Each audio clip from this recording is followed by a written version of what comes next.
mixed up emotions. I want it, can't have it. Oh, I can hardly stand it. Oh, what's a man to do?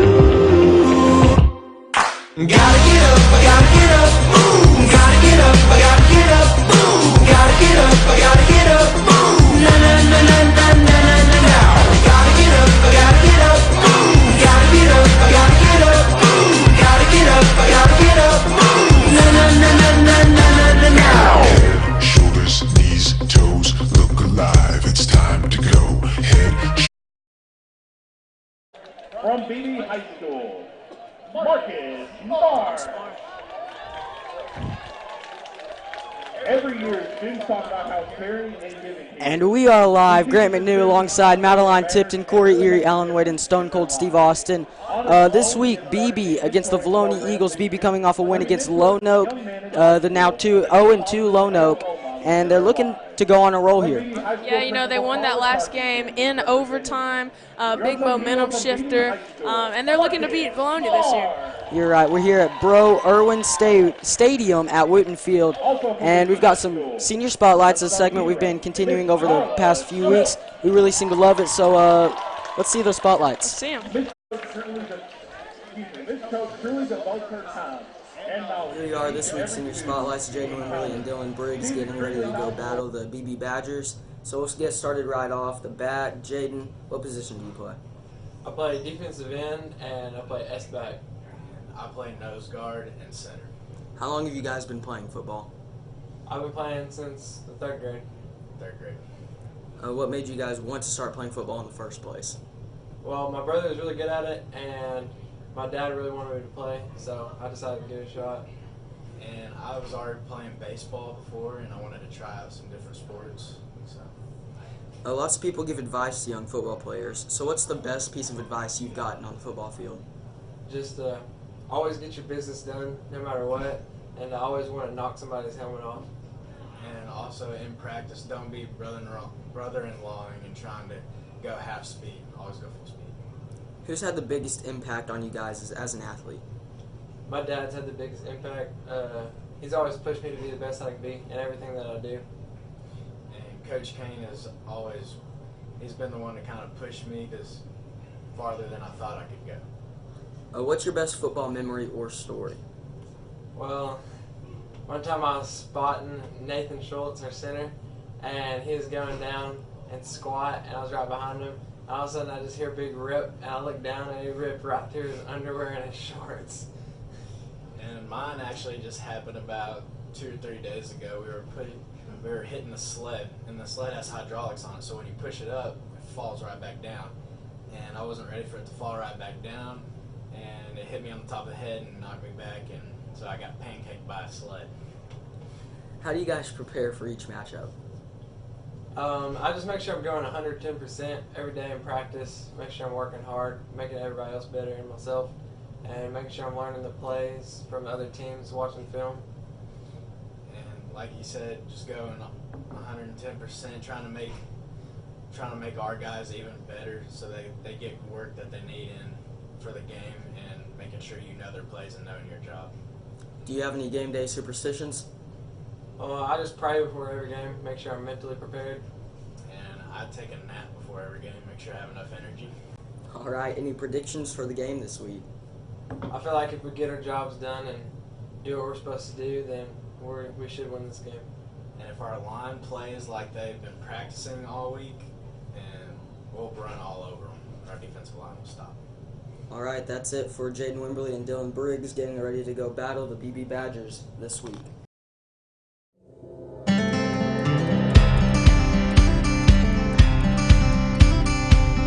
Here at Charlie's Corner, we have everything you need from men's shoes and boots to camo and graphic tees. Come on down to Charlie's Corner next to Linda Marie's at the Vilonia Commons.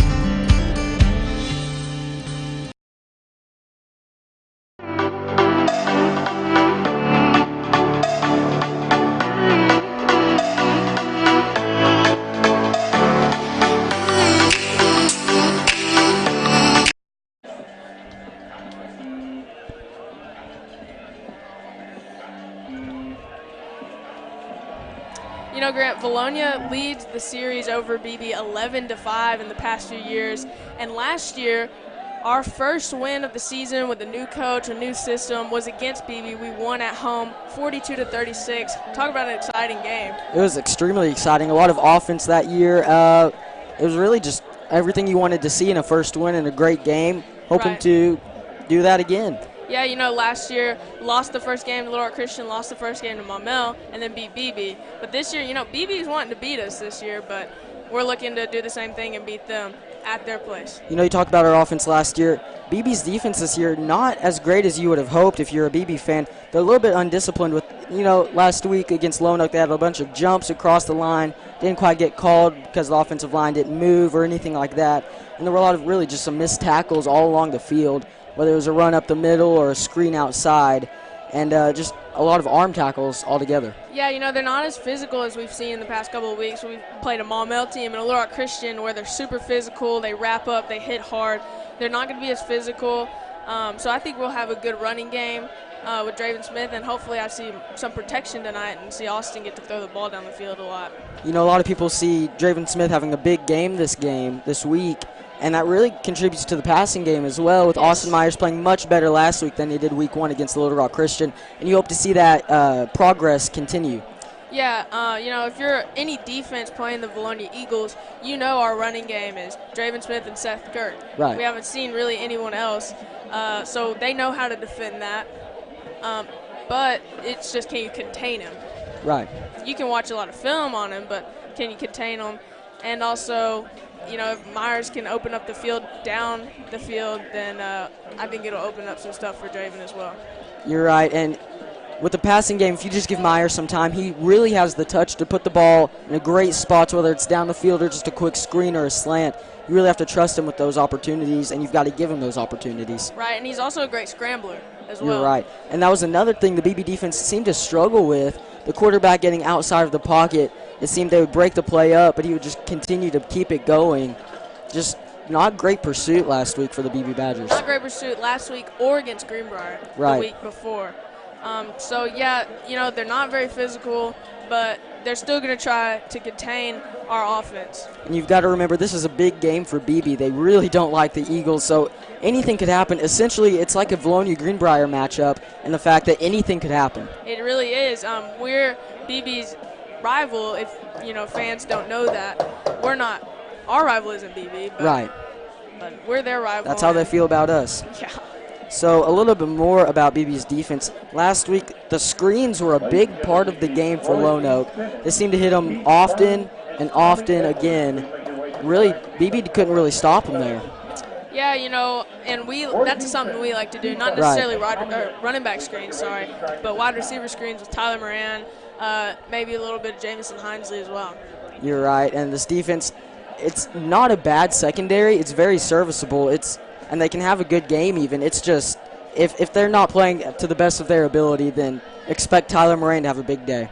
Yeah, I'm hoping to see it. He hasn't really – Kuntz, Moran, and Hinesley really haven't had a breakout game yet, but that has to deal with Myers not having enough time to throw the ball. So I'm looking for the offensive line to step up. We saw a little bit of what Myers can do last week with, time. We saw him throw, I believe it was over 100 yards more than he had in week 1 last week. It was a screenplays against him. It worked. Tyler Moran able to break him out, use the speed. Expect to see that a lot today. Yeah, I really like, what the coaches said in our pre-season interview. Right. Was we have a lot of speed, and I think, we use that to the best of our abilities. So I'm liking the offensive play calling so far, too. So, Madeline, what do you think about BB's offense? BB's offense, to start with the quarterback spot, they actually rotate in and out their sophomore and their senior. The sophomore's name is Gannon Roberts, and the senior, Gannon Roberts is number 15. The senior, number 3, oh man, I'm at a loss for words. Chase, you know his last name? Chase Longing. Sorry, I had it in my notes. But You just got to read it a little bit. yeah. They rotate them in and out, and they have a really good passing game. They like to pass the ball a lot, but a lot of their touchdowns come from running the ball because once they get in the goal line situations, they run it. They like to power it through. Yes. And that's something you expect to see our defense take advantage of on the offensive line with Jaden Wimberly and Corey Clements and all of them. Corey Clements, man, I cannot think of people's names tonight. One of those days. Yes. But another thing, talk about their best receivers. Mikey Russell, he's a senior. He also can play a little quarterback, but I doubt we see him tonight.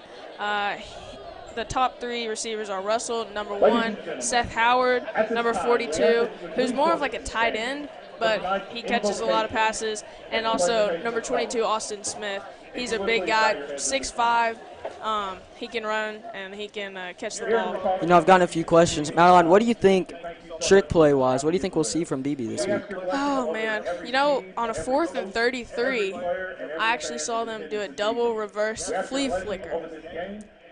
A double reverse flea flicker. Yes. They handed the ball to the running back. Running back reversed it to a receiver. Receiver flicked it back to the quarterback. Quarterback threw it, and it was a touchdown. So I believe we will take a break for the playing of the national anthem here. So, well, Maumelle ran that same play on us last week as well, and I hope we don't see it tonight against Beebe, but I know they have it in the book. right. So, trick plays, you really just have to be disciplined against this Beebe offense. Yeah, you know, we still run that 3-3-5. We can bring the rush in. I think we can pressure their quarterbacks, and I think our secondary needs to step up pretty big and make some plays. So it's really a battle of high-powered offenses, it seems like. Yes, I would agree. I think our defense will have a better game, though, than the Beebe's defense.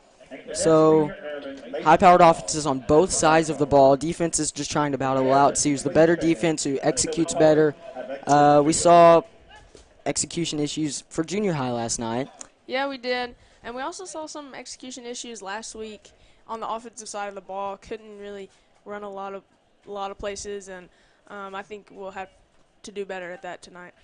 So, Madeline, we saw last week they really bounced the ball out a lot on those runs. Do you think we'll be able to stop that a little bit better today? Yes, I do. I don't think Beebe has as much speed as Maumelle did, and as well as their wide receivers. Their wide receivers had a lot of speed, and I think we'll be able to contain them way more this week. Right. So, Madeline, Yes? who's your key player today? Key player, I'm going to have to go Myers. I haven't gone Myers this week.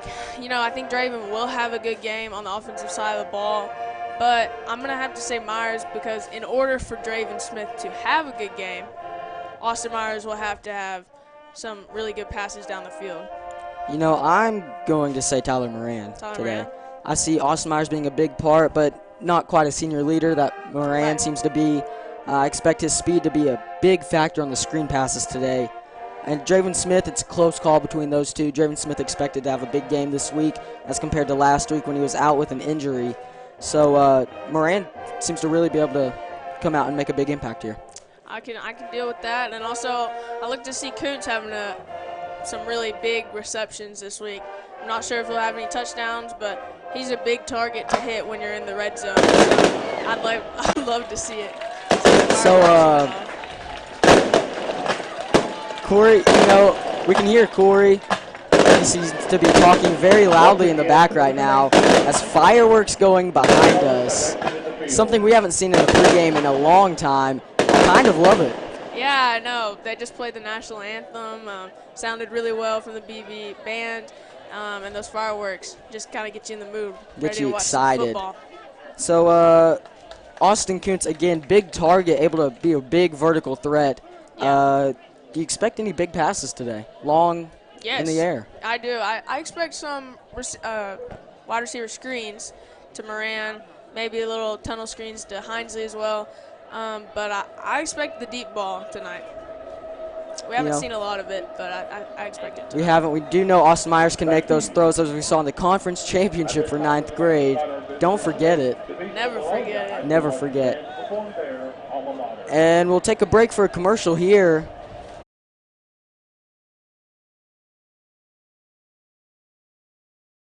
Retirement, investments, and your money? Join Vilonia native Chad Roller and the rest of the Gen Wealth team for the Get Ready for the Future show, Saturdays at 10 a.m. on 103.7 The Buzz or 102.9 KARN.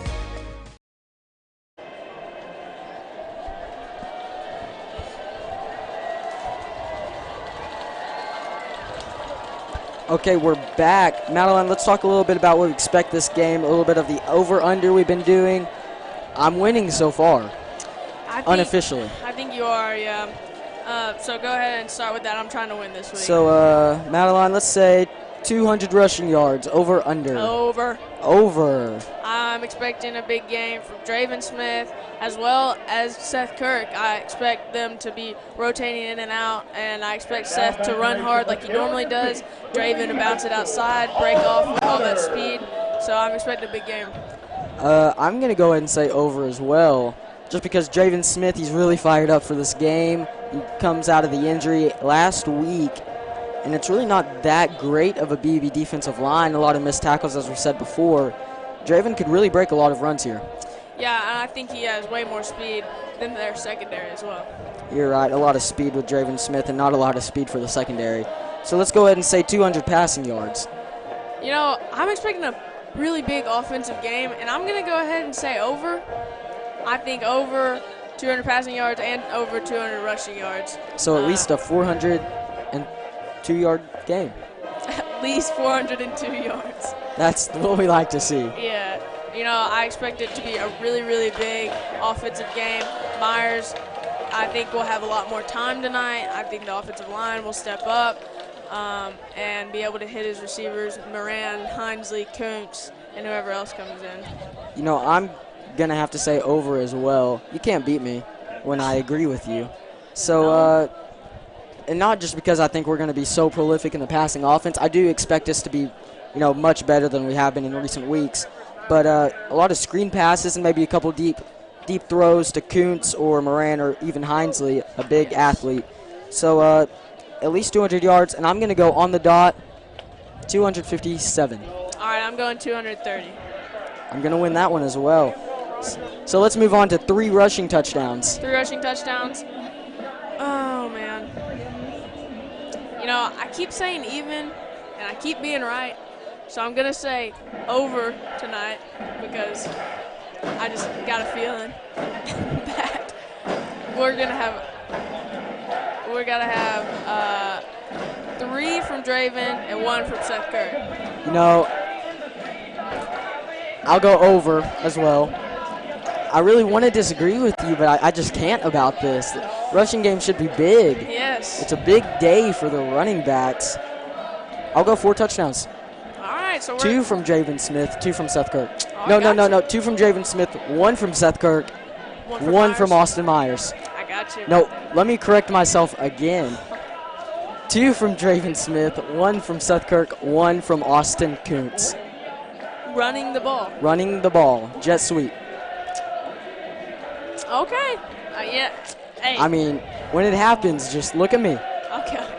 So let's go on to 3 passing touchdowns. 3 passing touchdowns. I'm going to say, can I say even? You can say even. So You ask that every week. Actually, I'm going to say under. I'm going to say 2. I'm going to say under. Bro. It's like you're reading my notes. You don't have anything written. Hey. So I'll say under as well. I expect a lot of yards out of the passing game, but I do expect us to run the ball when we do get into the red zone situations or within the 30. So you think 2 or 1? Let's go 2. No, 1. All right. I'm all about corrections today. Okay. So on to the defensive side, 2 forced turnovers. 2 forced turnovers. I'm going to go even because I think we'll have 2, maybe 1 interception, 1 fumble recovery, or 2 interceptions tonight. No more, no less. 2.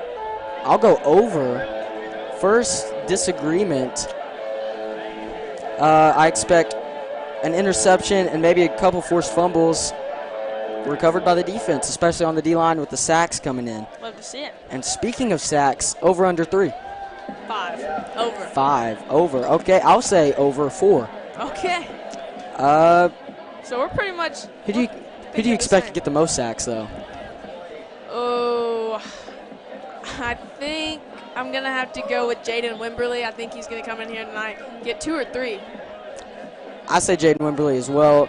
You know, he's a great athlete on that edge. I expect him to be able to get around this Beebe offensive line a little bit slower, unless they perform better tonight, which they very well may, considering this is a rivalry game for them. Yes, you know, like I'm going to say in the timeout, every team plays harder when they go against Vilonia, but we'll see tonight. I think Vilonia's going to come out on top. I think it's time for a commercial. All right. So let's see those commercials.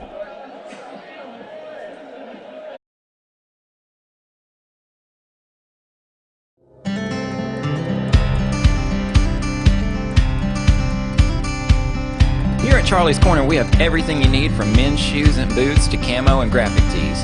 Come on down to Charlie's Corner next to Linda Marie's at the Vilonia Commons.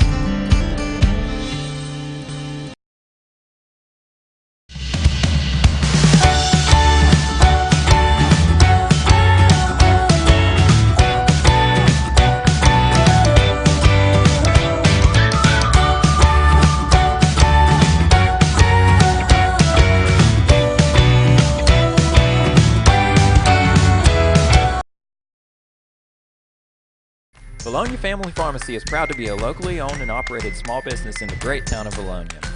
If you're looking for a pharmacy where you're more than just another face of prescription, come see us.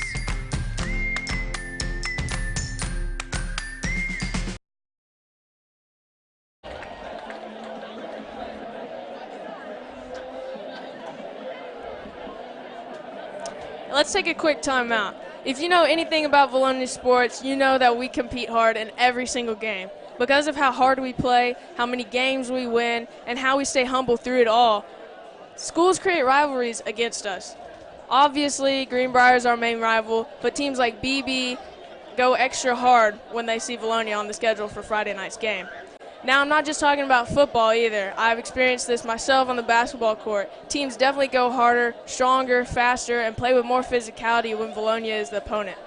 This is the battle for 64. Beebe is coming into this game hot after an exciting win against Lone Oak last week. Vilonia is coming into this game 0-2, looking for their first win of the season. Last year was the same case. L to Little Rock Christian, L to Maumelle, dub against Beebe. So this year Beebe is looking for a different outcome. They're trying to beat us. So they're coming into this game looking for the second win of their season and put the Eagles down 0-3. Teams go harder just because we're Vilonia, but like I've said before, we love the competition. We even hunger for it. So bring on that storm.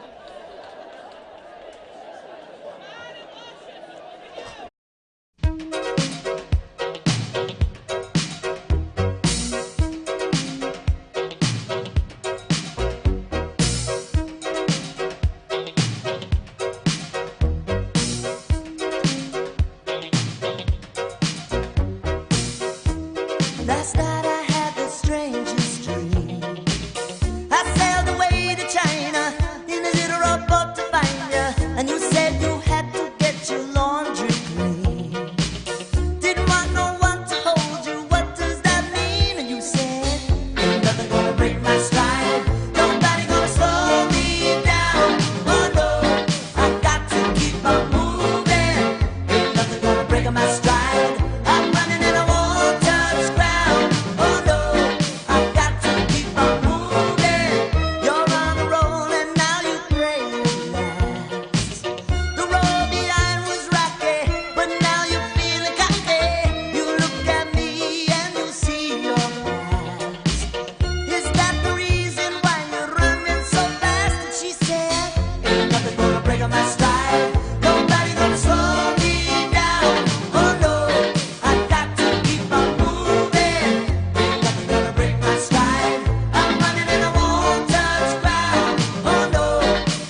welcome Vilonia Eagle football fans to Brother Irwin Stadium, home of the Beebe Badgers here in Beebe, Arkansas. That was Alan Wade serenading you to start the game.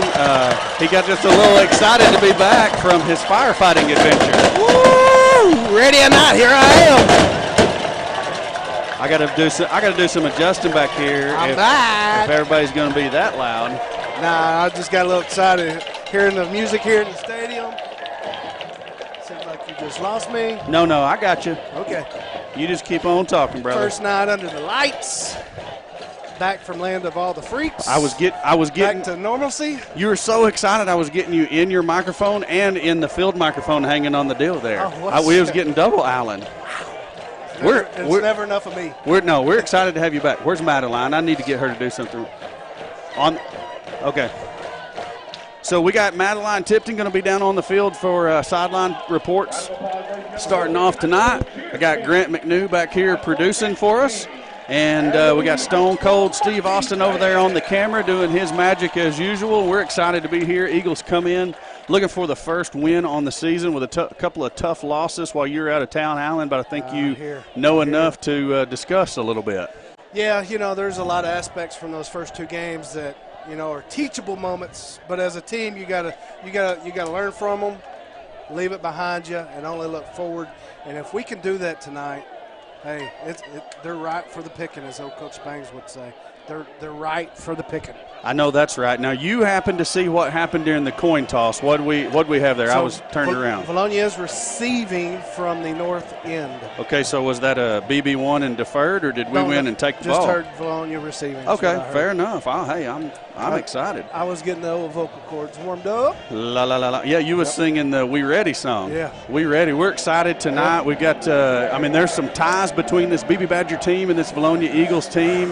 We've got an alumni on the coaching staff over here. We've got a former coach from last year on the coaching staff, and then we've got I don't know what you'd call the other tie, coach for half a day.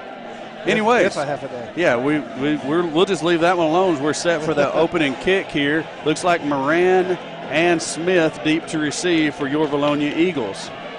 These numbers are going to be super hard to see from this far up. That's number 8 kicking off for the Badgers. Yes, number 8. That's Jamie Rodriguez. Left-footed kicker, it appears. Looks like Badgers going to get a penalty to begin, an offsides penalty there. Watching the game film, there was several of those offsides called on them this week. I don't know if it's Rodriguez's approach to the ball or if they're just that eager to get across the line. Well, it may be this style of kick they're trying to go for. Right. They're doing the old pooch kick. Yeah, and we've seen it. And there's a lot of teams going to it nowadays. It looks like it's going to be somewhere in Nick Lewis or Kyle Vine's territory. Now we're changing up. Rodriguez is coming off, and they've got Gage Marlin going to kick. So you think that's going to be a deep kick now? Yes, he was the one kicking it deep in pregame. Now, is he deep, like end zone deep, or just 10-yard line deep? Probably 10-yard line deep. Hey, I like because he was kicking on their side of the ball there. Oh, okay, yeah. So he was putting it out of the back of the end zone from their 40. Oh, going in. Yeah. Okay, yeah, in warm-ups. I got you. In warm-ups. Well, we'll see how it goes here. Penalty backs the Badgers up to the 35. And this game is off. It is indeed going to be a deep kick taken by Moran at the 10-yard line out across the 15 to the 20. Smith lead block.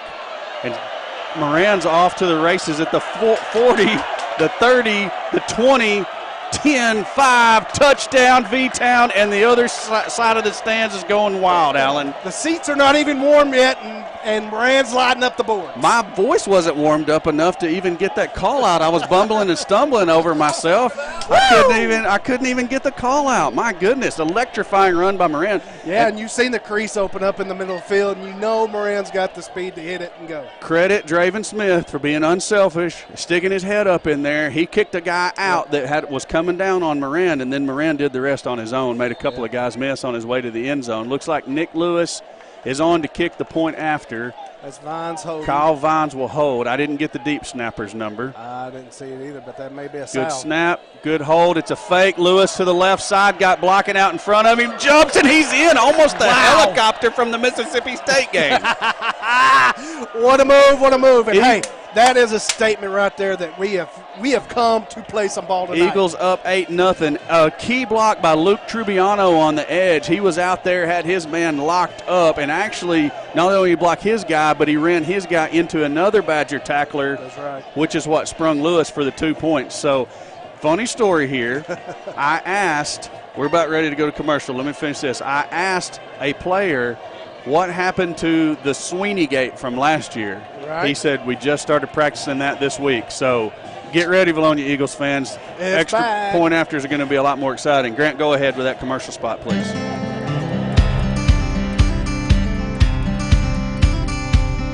Here at Charlie's Corner, we have everything you need from men's shoes and boots to camo and graphic tees. Come on down to Charlie's Corner next to Linda Marie's at the Vilonia Commons.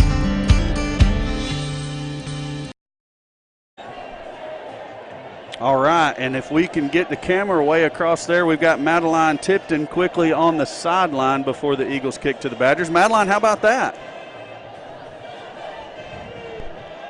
Running it all the way back, and what a fake right there. I could have sworn they were going to kick the point after, and a great job by Nick Lewis to make sure he got in the end zone. Absolutely. We talked up here before we turned your headset hot about how the Eagles started installing the Sweeney gate this week, so we look for that to be a factor. We're going to take it back to the field as Noah Newman is set to kick off for your Vilonia Eagles as they lead 8-0. Newman's kick is going to be taken. Actually, it's going to go into the end zone. The Badgers didn't really even look like they wanted to return it. No. One guy ran away from it, and the other just watched it bounce. I think they're just trying to get their offense set up. They're going to try to get some kind of momentum back from Vilonia right here. Look now, during film study and what their tendency shows, you know, Beebe's going to this new offense just like what we've got, pretty much what we're running. And they're going to be about 65-35 pass to run. Okay. So now once they cross the 50, look for that quarterback, number 3. What's his name? Longing. Look for Longing, and they'll rotate their quarterbacks too.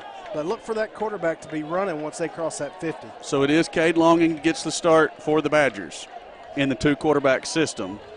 Receiver repositions himself. It's going to be the quick toss. Eagles there to make the tackle, and that's big Jaden Wimberly. Had an outstanding game last week. He did, and watching film study. Archer there too. Yeah.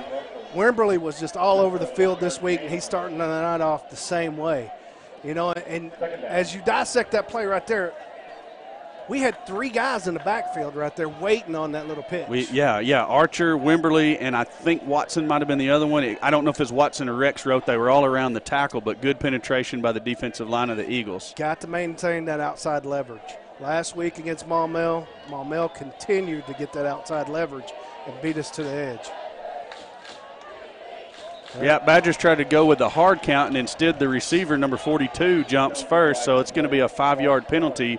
Bring up 2nd and 14 for the Beebe Badgers. I like the way they're moving the ball. Tonight, you know, defensively, after watching the first 2 games, more team tackling. We can't let these receivers get on top of our DBs. Right. So be aggressive. Don't be afraid to go be a superstar. Lay that lick. Oh, I'm looking for somebody to bring that wood. Anybody. I tell you what, it takes one person to go do that. And that kind of stuff is contagious. 42 motions across the formation. Longing drops, looks. He's going to throw deep. And I tell you what, if our defender there, and I'm looking for a name, I'm sorry. Why am I looking for a name? Cannon Bartlett. If Bartlett stays deep instead of coming up, which, I mean, he played it right. I'm not saying he didn't. If he stays deep, I think the ball hits him right in the chest. Right. It was overthrown by Longing. Who is that out there, 32? That's Cannon Bartlett.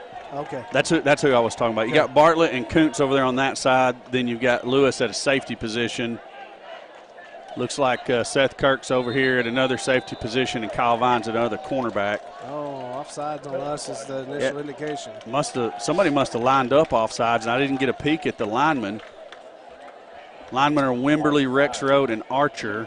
Then your linebackers are Goff, Watson, and Campbell Ozier getting the start tonight. So that's your defensive set for the Eagles. So So with Smith back in the lineup, Kirk can rotate back over to his normal starting spot at safety. We call this empty right here. They look like they tried to go with a hard count again. They stuck it this time. Pressure in the backfield. Longing's out and running. Ozier was spying him. Koontz, good first down save and tackle. It's going to bring up 4th and a long 2. Good job by Koontz to make the play. That's right. Now, as we was talking on the way over here, Corey, we was talking about this two quarterback system, and both of them, they're real good about checking their first option and sometimes their second option, but they're not giving that second option long before they're running down the field. So watch for an offside play right here. Badgers initially show that they're going to go. It was a hard count, so they're going to look to the sideline. Looks like the quarterback may be backing up into quick kick formation now. Nick Lewis drops deep, and it is going to be the quick kick. Lewis is going to let the ball bounce at the 45, picks it up at the 38, makes the first man miss, gets up across the 45 out to the 48 where he's tackled. And did I see a beanbag come in, or is that just something on the sideline? No, that's something on the sideline that's being thrown over I was there. like, oh, man, I don't want to see that beanbag out again. No more beanbags. No, so let's see, where are we at, Grant? Go ahead and hit that spot if you want to.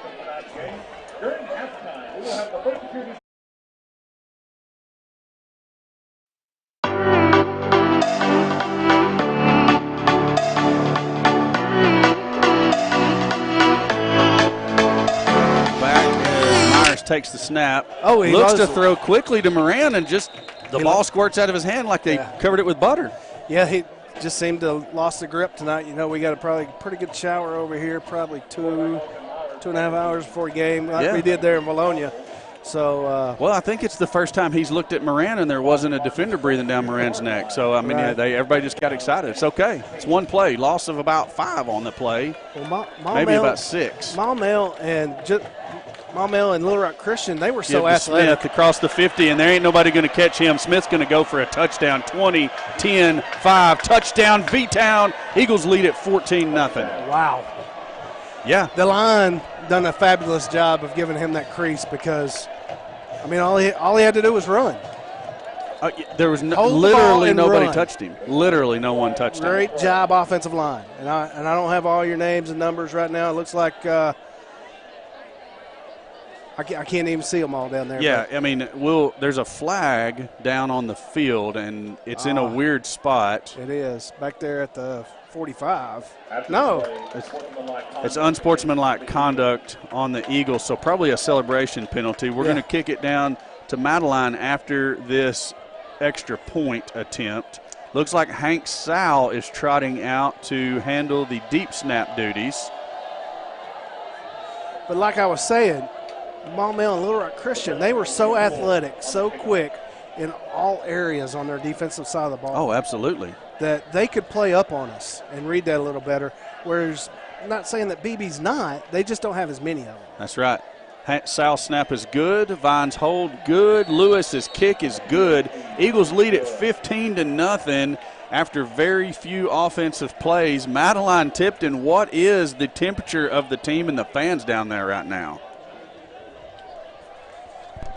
It's a little humid. Hey, Madeline, start over. We didn't have your mic on, please. I'm sorry about that. Go ahead. Oh, you're good. I was just saying it's a great atmosphere down here. All the fans are yelling and screaming. The teammates, they're cheering each other on. You know, they're getting hype on the field. It's a great weather down here, too. It's not too humid. It just feels great. It's really hype down here. Oh, I can imagine. I mean, on that first touchdown run by Moran on the kickoff, we could hear our crowd over us yelling and screaming and our headsets on our ears. So I can only imagine how loud it was down there on the sideline. Oh, yeah, and that gave us a lot of momentum, and it's something to be excited about on the defensive side of the ball as well. So it was just a great start to the game. Did anybody even get a finger on Draven Smith on that touchdown run? No, they did not. We didn't think so. We knew you had a better angle on it. Madeline thinks we'll catch up with you a little bit later. We're going to take it back down to the field for the kickoff, where Nick Lewis is set to kick it away for the Eagles at their own 25-yard line after the penalty. Lewis kicks it. It's going to be taken at the 32, out across the 40 to the 45, and Cannon Bartlett meets the runner there. He gets a little extra assistance. Looks like they're going to spot the ball right at midfield, and that's where the Beebe Badgers will start their second offensive series. That's a good little return there by Daniels. You know, hate to see the penalty, but understandable. You know, good things happen. And we talked about today, this game is built on emotion. This is the biggest game of the season. Yeah. I mean, so far, right? I mean, as it stands right now, it's the biggest game of the season for the Eagles. Get a big win here, springboard to the next game into conference play. This is the other quarterback. He hands off to the back, number 7. This is the sophomore. Looks like the tackle's going to be made by Seth Kirk, but the first man there was actually – oh, that's Jake Goff. I'm sorry. That 19 was so hard to read. I was like, is it a 3? It don't look like Kuntz. Is it a 5? Erie doesn't play defense. Who the heck is it? Yeah. No, and this is their Gannon's, their sophomore. Pretty good arm strength. He's as good as their senior there. Going to throw out in the flats to the back, and Eagles – Kuntz played it pretty well there. He just couldn't make the tackle initially. Back slips that one and gets forward for a yard. It should bring up 3rd down and 5. Gannon Roberts is that quarterback's name. Now here is a situation with their down and distance. What their statistics say is Gannon's going to check 1 and 2. If it's not there, you better be watching it. So this is and this is what the Eagles practiced earlier this week in practice. I talked to some of the players and they said they ran a lot of scout offense, and it was a lot of quarterback runs. So being prepared for quarterback runs. Brings the far receiver across in motion, and it's going to be a straight run from Roberts. He's hit and tackled. He picks up 2, but it's not going to be near enough. They're going to only give him 1. Good job. So you're in this crazy spot of the field. We're going to probably have to stop them again. Fourth and 3 is what they're looking at. Yeah. Well, I say that, and then they're going to send on the punt team. Maybe they know their punter can't kick it that far, and they're just hoping to stop us deep. But we do have Nick Lewis, who's going to drop back to receive the punt, and he is pretty speedy himself. So their running back is one of their upbacks. So watch for something a little shady going on right here. And 42, Howard for Beebe. He's also one of their tight ends that has a pretty good set of hands. Looks like it's going to be a timeout on the field. Grant, also the game clock in the stadium says 7:56, so hit number 13 and let's correct that clock, please. So Beebe takes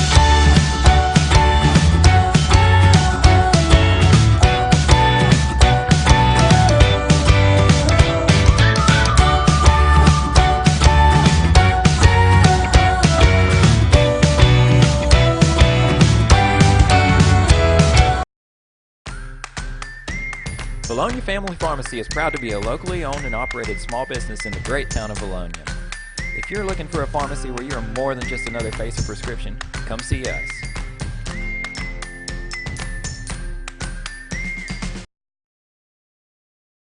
Yep. And we're back. Let's see here. Madeline, I don't know if we can get the camera on you. Alan's got your mic turned on now. Eagles defense looking to get a stop here on 4th and 3. Yeah, you know, I'm not sure if they're going to punt or go for it, but we've seen possessions from Cade Longing as well as Gannon Roberts, and they haven't been able to get anything going yet. Yeah, so we were expecting a quarterback run on 4th and 3, then they run the punt team on, then they call a timeout. Now it's a completely different formation. So we're looking, I'm going to call this play here. We'll come back to you on next dead ball. So receiver goes in motion. It's going to be a fake. It's going to be very close to the first down. It's going to depend on the spot. And the far guy, neither one of them have them spotted as a first down. It's going to depend on exactly where they put the ball down. Hey, if this guy over here, they're going to be – It's going to be a measurement. Yeah. They're going to be about 2 inches short. That's my call. I'm with you. That's what I was thinking. From the angle we have, it looks like they're going to be short. And they may not even measure They're it. not even going to measure They're going to it. give it to the Eagles. Oh, Wow. my goodness. We'll catch you on the next one, Madeline. I think if I'm on the BB sideline, I'm wanting a measurement. I mean, I would, yeah, definitely. I don't know why none of these coaches. If anything else, just to give me time to catch my breath and give me a defensive set. And none of the coaches really were out there asking for it. No. And maybe with our angle, maybe the ball is, a whole foot short and we just can't tell. It's obvious. Because the nose going the other way appears to be about 3 or 4 inches off the 40. It's probably a little farther than it looks from where we stand. Myers in the backfield with Draven Smith. Well, they're giving that 4-3 look. It's going to be Smith again, and he's going to go 50, 40, 30. You're not going to catch him. 20, 10, 5, touchdown. And Allen, it's almost two plays. 90 yards. Did you see Coach McIntyre? He's like the dude. What's the team that has the coach that sprints down the sideline after the big plays? Who is it? Is it Michigan? Who is it? Or is it a strength coach? I mean, I'm telling you, Coach Mack was sprinting down that side. He was almost as fast as Draven Smith. It was amazing. I don't know if Steve caught that on the camera, but it was great. Vines to hold. Is Lewis still in there to kick? I think, yep, Sal still in there on the snap. The kick's up, and it's good. And with that, our Eagles lead it 22-0. There is 7 minutes and 45 seconds left to go in the first quarter. 23-0. I'm sorry. Madeline, how about that? Yeah, we've played 4 minutes of football, and we've already scored 3 touchdowns. I mean, I don't think this crowd could get any louder. We're just really hyped down here. I don't really know what to say. Did you or did you not see Coach McIntyre sprinting down the sideline on Draven Smith's touchdown? I saw him sprinting, and I saw him screaming and flexing. He didn't bring out the flex. He was going crazy. Surely he didn't flex on him. Oh, I won't call him out like that, but. Okay, that was absolutely amazing. I'm glad everybody's excited over there, and I caught that out of the corner of my eye. I would like to line them up in the 40 right now and see who's faster. Yes. One time at track, Coach McIntyre actually raced Draven. And how did that go? I think Coach McIntyre pulled a hamstring, so. Not surprised. We're going to go down to the field here where looks like Noah Newman is set to kick it away for the Eagles. Sniper. Come again? Sniper in the building. Had one of them pulled Newman's kick is away. It's going to bounce at the 4.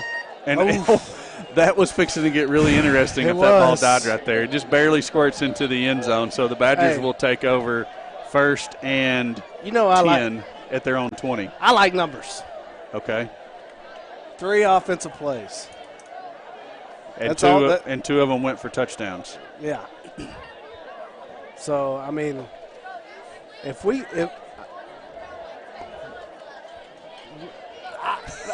that's how I feel right now. Spit it out, homie. I know. I mean, it's just like a 180 from what we've been seeing. It's obviously they had a good week of practice. They've got in tune with each other. They were focused this week. Now can we build on this and finish the game out with this, or do we go in coast mode? I agree. And yes. I don't want to start pass complete to number 1. Vine's first tackler there. Lewis was in on the tackle, and Jaden Wimberly's all over the field. He was in there too. Yeah, he's a monster now. He is playing like it's his last year, because it is. Yeah, I believe it is. That sinks in on players at different times, and that's good if it's sunk in on him that he's only got so many of these Friday nights left. Yes, absolutely. Number 1 in motion for the Badgers. Give's going to be to the back, off right tackle. See who the bottom Eagle there is. Archer was in on the tackle, and Corbin Watson. Watson coming down from that linebacker position like he was shot out of a cannon. He went low on the back, and then Archer cleaned it up top. This defense has come to play tonight, hasn't they? They have. It was a first down for the Badgers, so they've got a 1st and 10 now out at the 32-yard line. Look for it. There he goes. And we got hailed out there. There's the flag. That was Campbell Ozier. The guy had him around the waist, just hanging on to him while he was trying to go make the tackle. Now, that's what I was about to say. That flag is a little far back. Yeah, there he goes. That's about where I'd agree. That's a good spot for the flag. Yeah. Wow, the Boo Birds come down, and that was obvious. It was an obvious hold. Yeah. You got to call blue. true. I mean, I'd say if we was doing it, I'd say as a hold too. Yeah, other way around. So we're going to get to replay first down here. 6:43 left in the first, and nothing but fireworks from your Eagles to this point. Question is, can we maintain? Well, so far every indicator is such. Right. After the holding penalty, it's going to be a first and 13. Almost said 3. 3 yard. Yeah, first and 13. We got anybody chatting at us? Not yet. Cindy Ledoux said go Eagles, but that's it. It's been quiet on the chat tonight. Yeah, runner off left guard. Get on that Watson's chat line. getting up off of there. Looks like Kuntz might have came out of there. Rex Rote's coming out of that pile, so Eagles with some gang tackling going on there. Hey, for us to be successful this year, these seniors are going to have to play lights out. Yes. They're going to have to show these youngins how to do it, how we're to play the game and at what intensity level we're supposed to be playing and how to conduct business. Back in motion. It's going to be the quarterback keeper. Rex Rote's back there in the backfield almost every time. Right, he's coming off and beating his man really well, and he gave him the old spin move. What button was that on PlayStation? The old circle spin, right? Circle spin. Rex Rote broke out the circle spin on him to make that tackle. 3rd and 9 is what the Badgers are looking at. 3rd and 9, their numbers say they're going to throw. But with Longin in the game here and his quick trigger going this empty right here, that's prime for him to be scrambling. Yes, Horror Queen, the white jerseys are Vilonia. The quarterback with all day to throw, complete to 42. Ozier out there with a good tackle. It's going to be very, very, very close to a first down, though. Now the chat's coming in. There we go. All you got to do is ask for it, buddy. That's right. Go Eagles. Tuba Man's always on here. Glad to see Tuba Man back. Hayden Cooper, keep it up, boys. And Jerry Dale Irwin, he says we're playing at his stadium, Brother Irwin Stadium. Gotta love Jerry Dale. Quarterback keeper looking for the first down run. He's going to have it plus a little bit. It was 4th and short. At this point, 22 down. The first quarter, you got to go for that. Definitely. So I would have made the same call. You can stop me for 2 inches, then okay. Yeah. But I like those odds at quarterback keeper. We're going to get to see Longing and Cannon a lot tonight on that run.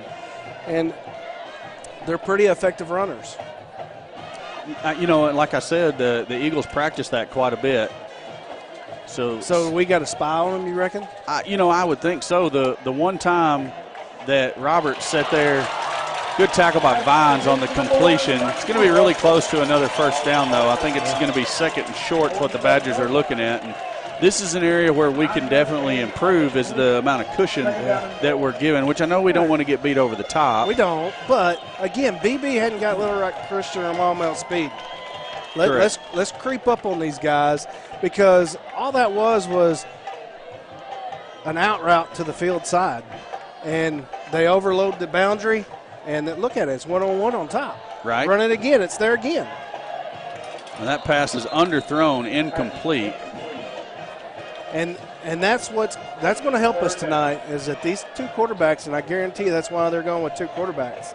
Neither one of them has really stepped up and been as accurate as they need to be to gain that starting role or maintain that consistent role in that QB spot for them. Right. Stacy and Clay Simpson on there.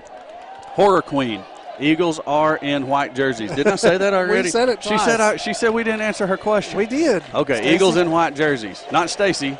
Oh. The Horror Queen. Oh, okay. I don't know who she is, but okay. We are in the white.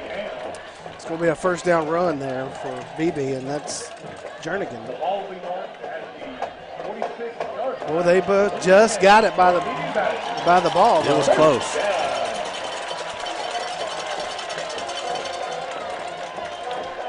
Beebe's trying to put a drive together here.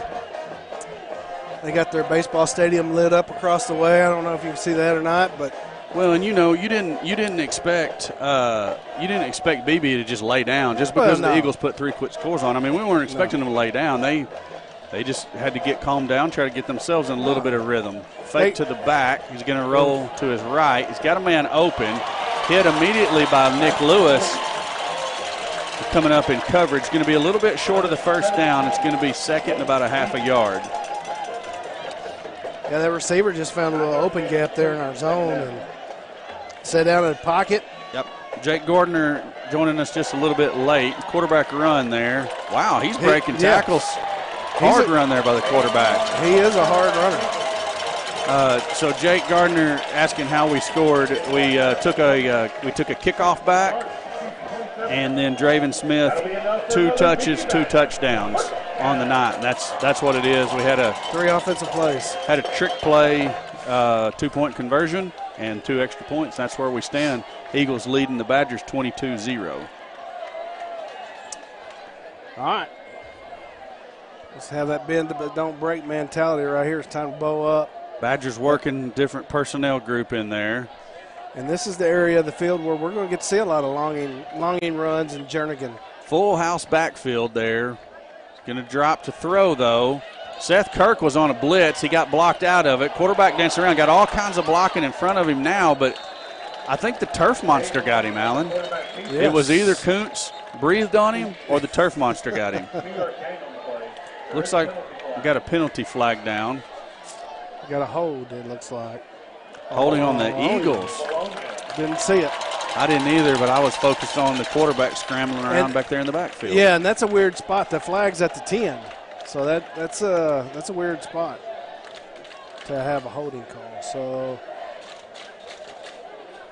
it's going to be 10 yards. Is that from the line of scrimmage? It's a great question.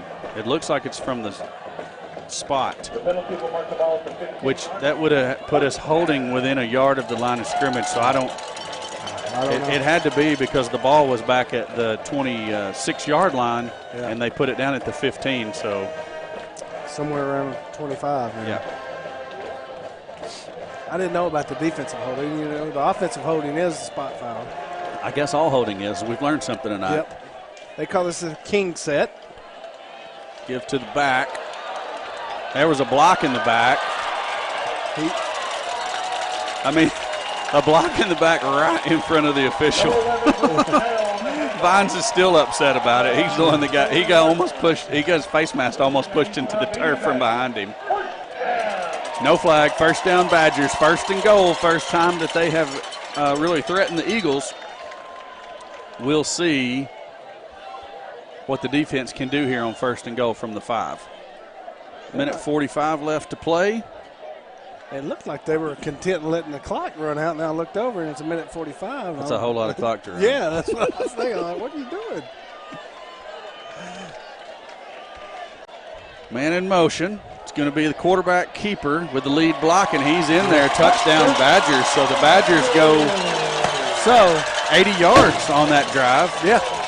For a touchdown. And really, once they passed the 50, the 40, it was all quarterback and Jernigan. So Badgers put up a 6 spot on the Eagles. Rodriguez is out to attempt the point after. Number 3 is the holder. Oh, that's Cade Longing. Yes. Should have known that. Kick is up. It's good. Grant, let's hit that makeup commercial, and then from that, we'll take it down to Madeline on the sideline. Want straight talk about retirement, investments, and your money? Join Vilonia native Chad Roller and the rest of the Gen Wealth team for the Get Ready for the Future show, Saturdays at 10 a.m. on 103.7 The Buzz or 102.9 KARN. All right, we're joined on the sideline by Madeline Tipton. Badgers put up 7 points on the Eagles. Madeline? They finally get Cade Logging back in, and he actually gets something going on the offensive side of the ball. But I think we're still being the more physical team. They just had a few good plays and kept getting first downs. But on the defensive side of the ball, I think we just still got to keep being physical. I couldn't agree more. I mean, that's what was working for us early was when, we were still kind of getting in the backfield, just not with as much success. But when Archer and Wimberley were getting back there every play and Rexrow, it was really disrupting this Badger offense. Yeah, it was. I'm looking to see another big play from Draven right here. Outstanding. Rodriguez into kick. He's the shorter kicker for the Badgers. There's the pooch kick. Lewis takes it at the 35. First man misses him. Second man gets him down. Eagles will take over 1st and 10 at the 36-yard line. On that last Beebe drive, what I noticed, plus 50 on the Eagle side of the field. Badgers did a good job about getting their receivers into space, finding the little zones, little pockets in our defense. They sat down. When our front was not able to put that pressure up there and give Longy a little bit of time, he completed his passes pretty much, only one incompletion. But once they crossed that 50, we didn't handle their run game very well. That's something we need to clean up. Definitely. Myers throws quick to Moran. Moran shakes the first tackler. He's trying to get away from the second one, and he does. He's out to the 45, to the 50, on across to the 47-yard line where he steps out of bounds as he tries to tightrope the sideline across the way. Tell you what, Howard just gets enough of Moran to make him walk that tightrope. Glad Moran was on the ground instead of 100, 200 feet up in the air. Yes, absolutely. So, I'm glad to see that pass. I'd like to see Myers get going a little bit here. Give us to Draven Smith. He tries to cut back and should have went ahead and took it outside, it looks like, as he's taken down. Out. Oh, definitely. That lane was open out.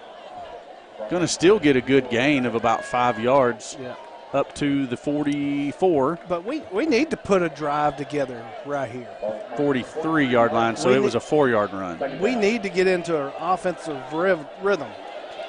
Yes, we do. 2nd and 6. Looks like Lewis, Moran, and Kuntz out here near to us. And what a throw. No, that's Moran up top. It was Hinsley out here. Tried to go to Moran in single coverage. Myers' throw was a little underthrown. Yeah, he needed a little more on it. But Myers was throwing that on the run. He wasn't setting that pocket.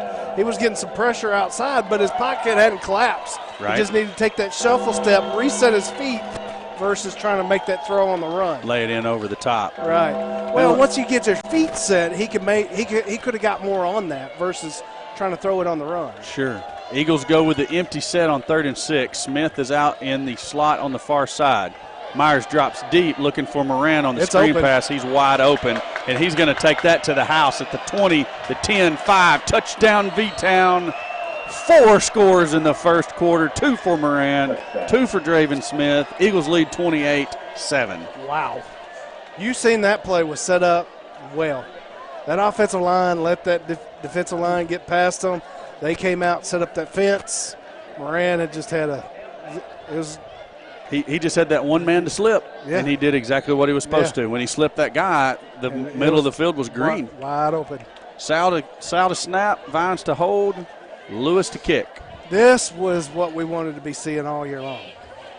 That's going to be good. Eagles lead at 29-0.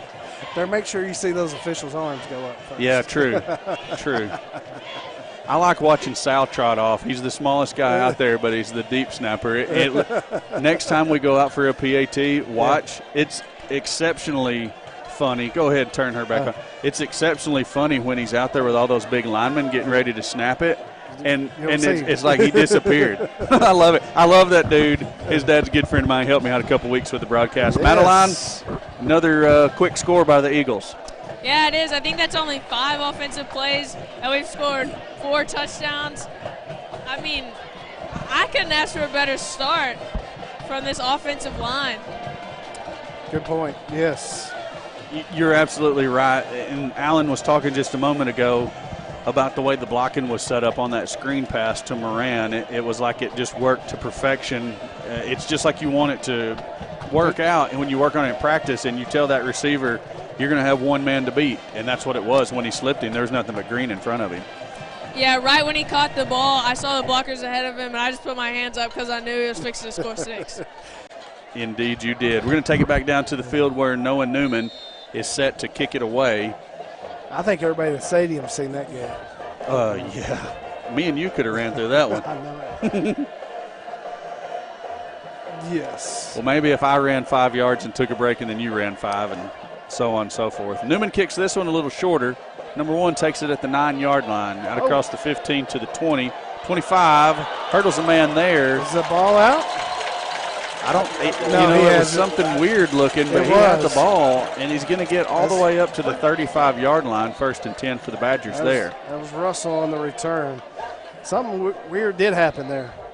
Russell, one of their receivers that they'll look at here for the Badgers. It may very well have been a towel or something that we saw flying around.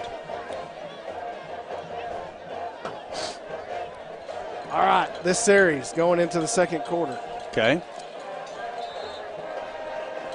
Numbers say 1st and 10 on our side. They're throwing right here. This is a passing play. This is what the numbers say. Now we got the sophomore in here. And look at that. Gives to the back. Good pursuit down the line by the Eagles. Seth Kirk, Jaden Wimberly, and Kyle Vines all down there around the tackle. So what I'm talking about the numbers, I was looking at their stats, and that's only 2 games. Mm-hmm.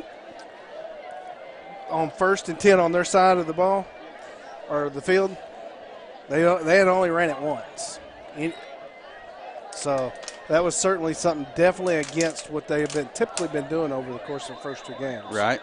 And that's going to be the final play of the first quarter, and we'll see if Madeline has any other words of wisdom for us. Guys, I think the way I've seen these guys, they're really excited about scoring, but they're not done yet. They're wanting to put up a lot of points tonight. I mean, 4 touchdowns already, and they're keeping their heads up, but they're staying focused. They're ready to score some more.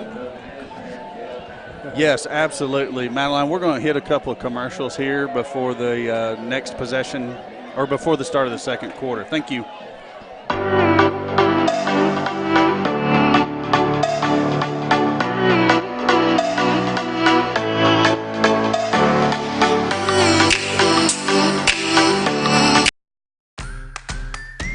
Vilonia Family Pharmacy is proud to be a locally owned and operated small business in the great town of Vilonia. If you're looking for a pharmacy where you're more than just another face of prescription, come see us.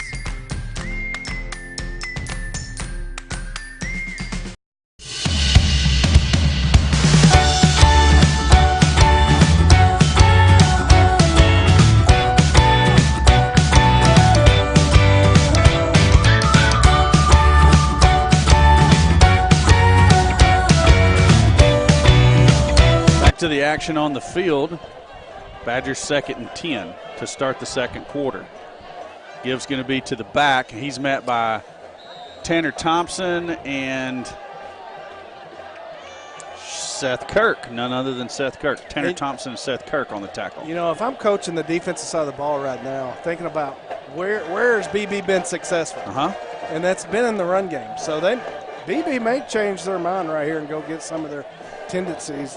And 2, I mean, you're down 3, and early in the second, 3 touchdowns. Sure. You might want to keep that clock rolling. It couldn't hurt if you're trying to minimize the damage. Right. So 3rd and 8 after the 2-yard gain. 42 motions across the formation and resets. Quarterback's going to be flushed out of the pocket. He's got plenty of running room to get the first down and then some. Good job by Nick Lewis getting off of his block and making the tackle there. Gannon checks his first option, and he's gone. If you would have noticed, his tight end was just right there, right where the linebackers vacated. Right. Where they dropped into coverage. I say the tight end. It's 42. Sniffer back, slot back. Howard, right there. Halfback, H-back, whatever you want to call him. That slot, he just slipped right in there. He was wide open. And then, excuse me, that was actually Jake Goff on the tackle. There he is again. Looking to throw deep. Almost intercepted by Nick Lewis. He read it perfect. Breaks on the football, and I think the receiver got a hand on it too, is why he didn't catch it. Well, and Gannon's lucky that throw was behind the receiver, because if that would have been put on him, Lewis had a break on it. Lewis would have been there just in time to make the play too. Sure. 2-0-3. 2nd and 10 Badgers football at the Eagle 48. I'm going to quit calling, what BB's fixing to do, because every time I say, all right, it makes sense that they're running ball, now they're dropping back and throwing. I was just going to let you go, Romo. No. I'm putting the shovel down. Okay, fair enough. Fake to the man in motion and give to the back. Watson, Vines, Seth Kirk there on the tackle. 3-yard gain out to the 45. Brings up a 3rd down and 7. So 2 plays, their primary back, Jernigan's coming out. They're going to go to an empty set here. I can't keep these quarterback names in line. This is Gannon Roberts, yes. and 3 is Cade Longing. Okay. Yes. So Roberts is the quarterback now. Who's the guy in the backfield there? 12? 12. Okay. High snap. He gives to the back. He's going to be short of the 1st down. Watson cleans it up top. Carter Archer getting up off the field, the bottom of it, and so is Jake Goff. So good tackling there by the defensive line and the linebacking core of the Vilonia Eagles. That's Hayden Howard for BB. And they took Jernigan out for whatever reason. Usually he's the one back there. Hayden Howard come in, a good little run. 4th and 4, you got to think they're going to go for it here on their end of the field. Absolutely. I mean, they didn't punt. Did they punt from this? They went punt, then they called a timeout, then they ran a play last time, and actually on the way to the touchdown. Yeah. So Roberts drops, looking for a screen himself. Archer flushes him out of the backfield. Seth Kirk comes up, there it is. Hits him first. Archer cleans up the tackle. He ran 1.5 miles to gain a half a yard. Turnover on downs, Eagle football at their own 41-yard line. We've had great field position all night. We have. I'd like to take this moment to thank some of our non-commercial sponsors, special people, sponsors, whatever you want to say. The Vilonia Eagle Football Foundation. Guys, this broadcast of Vilonia Eagle football would not be possible without the support of the Vilonia Eagle Football Foundation. Right. They do all kinds of things for the football team. Bought some bench press bars this week, got them in and delivered them. Absolutely. I mean, so many good things they're doing for the football team. If you're interested in helping out with either a monetary donation or just some work or something you can do, get with us, get with any of the VEF members. That's Draven Smith on the run off left tackle. And Beebe's trying Picks to up 5. They're trying to strip now. I'm proud of him holding on to the football. Yeah. But, yeah, if you want to help out with the Football Foundation, you can get with Alan or myself or Steve Austin. Grant Madeline can get y'all hooked up with us if you need to. Also, they have a website. Go check that out. And please help the VEF, help the football team. Myers has it. It's going to look to his right. Oh. And that's twice. He just is not getting a grip on that. Myers has reared back to throw it, and the ball has completely come out of his hands. I don't know what's going on. I don't either, but Moran was open on the slant. Yes, that was going to be. That's going to be a big play. Well, and the thing of it was, Kuntz was open on the slant on the far side too. On the backside, yeah. So either one would have been a potential. And they're going to change out the ball. I can't blame them for that at all. Wimberly checks out. Kuntz checks back in. Somebody get Myers a new towel. Nick Lewis checks into the game. They get the play in. Looks like Moran. Do we call a timeout? I don't know. We did. The Eagles called a timeout. Okay, so the Eagles take timeout. We're going to finish up some of these Talk to me about VEF. Non-sponsor deals. So talking about all of the things that VEF does, they provide meals after the road games to make sure all the players have something to eat on the ride home. They make sure all the players have a Gatorade, a nice cold Gatorade to drink at halftime to try to help with cramping and whatnot. Like you said, purchasing equipment. It might, we set up the football helmet at the home games too. That's right. Fog machines, football helmet, the whole run out deal. So that's some of the things that VEF does. Also, VEF sponsored the pregame meal for the players today, and want to give a special thank you to a couple of special ladies that helped out in prep work and serving for the players. Miss Tammy Grissom, Miss Nancy Bishop, and Mrs. Vicky Grissom. I want to say a special thank you to you ladies for helping with the meal that was sponsored by the Vilonia Eagle Football Foundation tonight. Pregame meal, I should say. Yeah, that's right. So VEF providing pregame food and postgame food. That's right. We also VEF sets up everybody else to come in and do the pregame things. There's a lot of behind-the-scenes work. 3rd and 16, Myers drops. He's going to throw deep to a wide-open Moran. And with the time to set his feet, Moran puts his heels in the ground and is like, sticks it. Please run by me so I can take off again, but he can't hold his balance. Falls out of bounds at the 30. Big completion for Myers. I'm glad they changed out the ball. And that's the kind of deep threat that we've been wanting to see. When Moran can get on top of his guys and get in these one-on-one situations and give Myers a little bit of time that he can set those feet, we can make throws like that. There he goes. That's Draven Smith again off right tackle, picking up 9 yards on first down. We get 9 yards of play, brother. It's hard to hold that down. It is. You're not.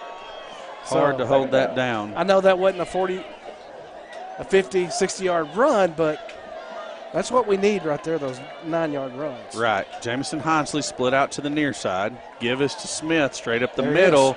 He's going to go for another touchdown. 3rd one on the night. Touchdown, V-Town. Draven Smith in from 20 yards out. Yeah, 21. 21 yards out. Eagles lead it now, 35-7. You hear a pin drop over here. Point after coming up. Looks like we might have, I can't read the number. I got a shadow on back. I'm going to say Sal's still down there. Yeah, look, see what I'm talking about? You can't see nobody in that where that deep snapper goes. So there's Sal's in the game. That's Lewis to kick. Vines on the hold. Snaps good, holds good. Ooh. Kick is almost blocked, but good. Eagles 36-7. Madeline Tipton, what say you now? Hey, we saw a little bit of Austin Myers' long ball right there, and me and Grant talked about it in the in the pregame. We were going to see some screens, some long passes, and that's exactly what we've seen so far from Myers. 100%. We're glad to see Myers get a ball changed out there and get one he can hang on to. A couple of weird-looking just ball slipping out of his hands. Did you hear any of what went on with that? Yeah, I think the ball was still a little wet. The turf is pretty wet out here, so I think the ball was a little wet. Okay, Alan talked about that they probably got a pretty good shower over here earlier today, and we were wondering if that was potentially the problem with the ball. So maybe Eagles going to have to keep changing the football out quite regularly. Let's talk with that ball boy. We got some ball boys over here, and we got the towels, so we'll keep them dry. All right, go down there and tell the ball boys, keep the ball rotated, please. All right, thank you. All right, taking it back to the field. Noah Newman out there to kick. Let's see, I just got a text message, interesting text message. Can you read it? Yeah, Greenbrier early in the second quarter losing 21-0, and is this the Little Rock Christian night? Is that who they're playing tonight? I don't know. Grant, yes, Grant says affirmative. So Panthers down 21-0 to Little Rock Christian. And stumping that head, huh? What's funny is my contact on that is apparently flipping back and forth between the two games from West Texas. Whew. So thank you for giving us scores all the way from West Texas. I think I'd be in one of those stadiums in West Texas. Just check it. That's something I want to go see. That's some of that Texas high school football that they've been talking about. Oh, yeah, some definitely. of these stadiums like Allen, Texas, that holds 70,000, 80,000 folks. Yes. It's just insane.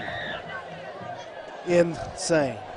I mean, they have football stadiums down there for high school better than we have for Division II football here in the state. Well, I mean, gosh, they would rival UCA, Division I, FCS program there. Got to wonder where some of that money comes from. That's right. Coming up at the half, we're going to have Grant and Madeline with an exciting halftime show for your enjoyment. Grant's going to sneak out of the producer's chair down to the field for the second half, and Madeline will assume producer's duties. They got it set up. Screen to 10. Good blocking. Seth Kurt fights off of his blocker and makes the tackle. Not before a pretty good gain, and I mean, I think our coverage was okay, but their blocking was good. Yeah, Beebe set that up right. That was Longing back in the ball game now. Over here to Martin, and hey, it's a numbers game, right? 3 offensive players to 2 defenders. He's going to win most every time. Got to put more of my guys in the same area than you can put guys, and I can be successful. See, they're setting themselves up for this out route up top. Back in motion. Yeah, you're right. Actually, he ran a post, and then the back was out in the flats. There's Seth. They Kurt. shot that sucker out of cannon. He's so quick after he makes that first step. He's quick to get where he needs to be. He read it. It's going to be close. I think they're probably going to call this a first down. They're saying it's right at the 40, and that's pretty much where the stick looks like it's sitting. Actually, no. They're going to say third down. Some interesting spots out of this crew tonight. So we got a chance for a sack here. I mean, look at that stick across the way. Is it not right on the 40, and the nose of the ball was basically touching the 40? It looks that way. And like you said, you got to call blue, and I would have been upset if the Eagles hadn't got a first down out of that. We had him in the backfield too, and man, Longing just steps out of the tackle there. Looks like Maumelle is up on Little Rock Mills 14-0 in their game. Sophomore Gannon is going to check in the ball game here on first down. Maumelle's up. 14-0 on Little Rock Mills. Okay. Ball skips back to Roberts. Throws it. Through his hands. The thing is, Goff was over there. Lewis was coming up to make the stick if the receiver makes the catch. And, Kuntz is doing exactly what he's supposed to come up and clean that tackle up. Man, I wish he would have had his hands up, because if he catches that, it's race time. Yeah. And you see tonight, this outside receiver, we are playing tighter on him. We're only 7 and 3 yards off the ball here. So that's going to be complete. 22 on the catch. That's Smith. That's a tall receiver there. Yeah. He just a little comeback around. He pushes lines up the field, and that comeback, and Gannon's in time with him. It's a hard route to beat. Gannon Roberts throws complete to the back out in the right flats. Tackle made by Tanner Thompson. Not before Badgers pick up 6 yards. 7 yards. Yeah, 6. 6. Second and 4. They're getting their passing game going here, huh?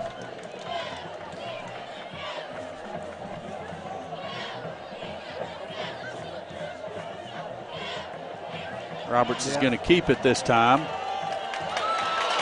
Shakes a tackler. He's down to the 10. Shakes another tackler. Seth Kirk finally gets a hold of his legs enough to bring him down. We got to make that tackle at the 30. Sure. That we missed. That head has got to be put across the body, and when you get to the point of attack, you got to come with bad intentions. Bad intentions, huh? Bad intentions. Bad intentions. Roberts gives to the back. Right there, Stopped. like that. That's Tanner Thompson coming up, plugging the hole, making the stick. Looks like 72. Is that Clements getting up off the bottom of the pile also? That's 72 is Clements. Beebe's going to take a timeout and talk it over. This is an important they're going to put in their play for them. Yeah, they're going to put in an extra tight end and go to one of their run sets. Right. And say, you're not going to keep me from gaining 2 yards. Go ahead, Grant. Go with what you need.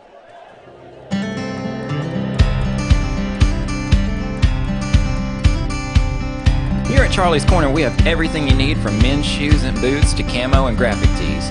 Come on down to Charlie's Corner next to Linda Marie's at the Vilonia Commons.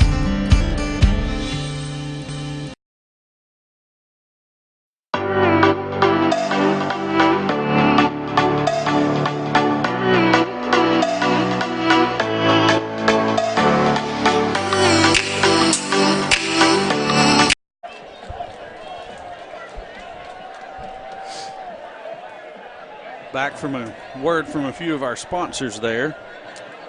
Grant, tell me what line we're on so I can get caught up when you get a chance.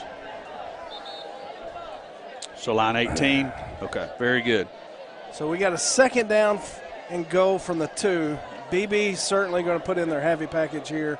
Extra lineman, extra tight end. Heavy package, by that, do you mean like, are we going to see the dead tee? No. Oh, okay.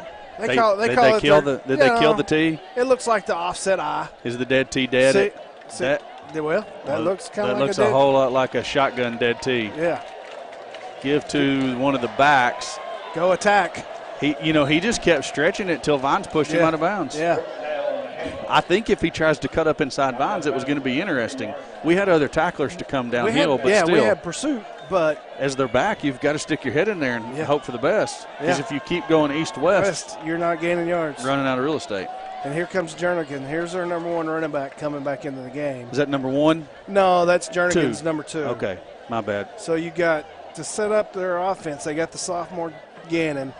Jernigan's the senior. Okay. Now they're going to come up with that heavy offset eye. Yes, I see what you're saying now.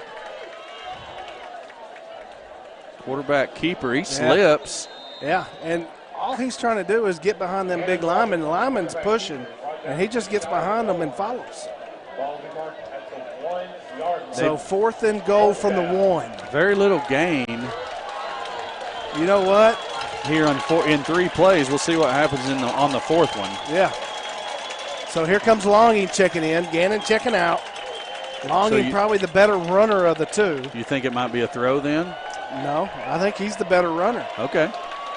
Timeout from coaches up top. Eagles take a timeout. Because we're going. Let's think on that.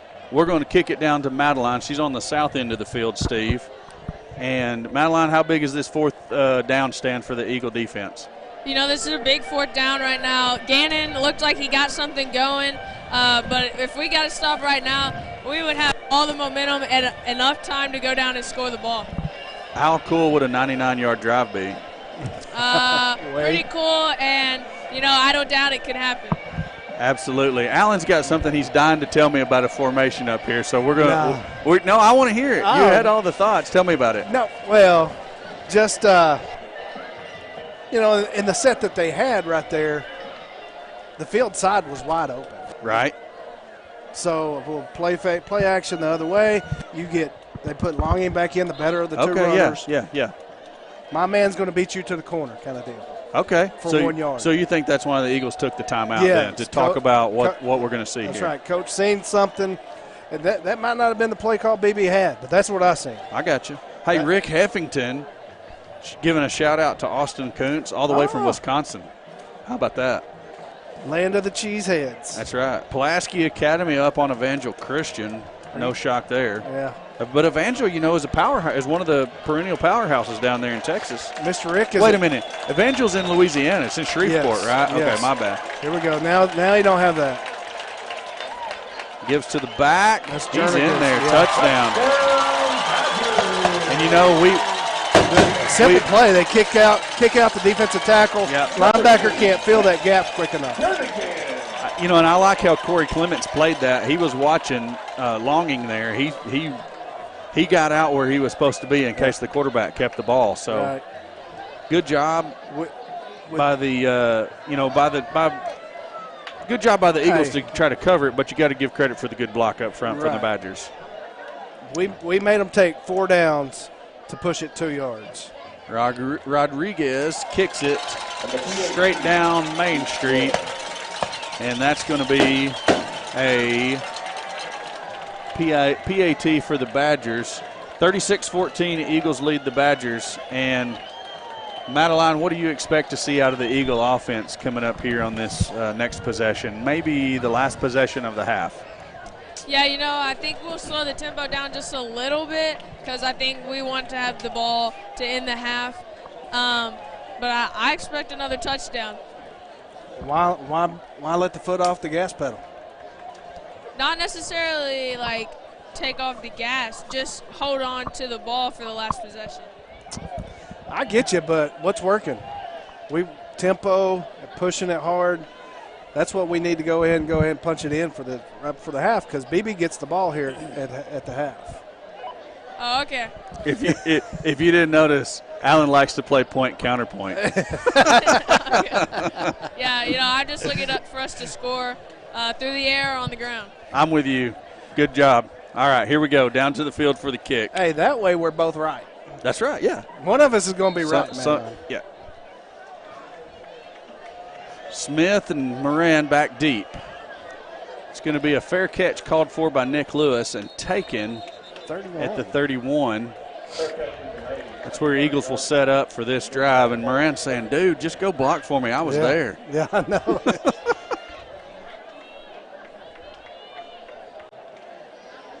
Hinesley and Wimberly trotting out with Myers. Kuntz at the top of your screen. Came into the numbers, so he's good now. He's squeaking back out. Moran You got to getting like out those there. two matchups up top there. And even down low, look, you got one-on-one, no safety over the top, nowhere. The safety is tight. Yes. Probably because of that. Yeah, they're worried about Draven. Smith, I mean, he's hit at the line of scrimmage, and he fights all the way up. Has Myers not shown them, though, I'm going to beat you deep if you let me. I mean, Myers and the receivers has done what we need to do down the field. Okay, look to at make it. them to respect that. Look at it like this. At this point, it may be choose your poison for the Badger coaches. Yeah. Am I going to let one of these receivers and a sophomore quarterback potentially beat me up top, or am I going to let Smith beat me, gash me up the middle again? Seth Kirk into the backfield. Quick out to Moran on the stop. He gets a first down out across the 40. Spotted at the 40. They're going to be 43 and a half, basically. Yeah, and you know, I like that play right there, Madeline. It's kind of like what you was talking about right there, just keeping a possession going, eating up this clock.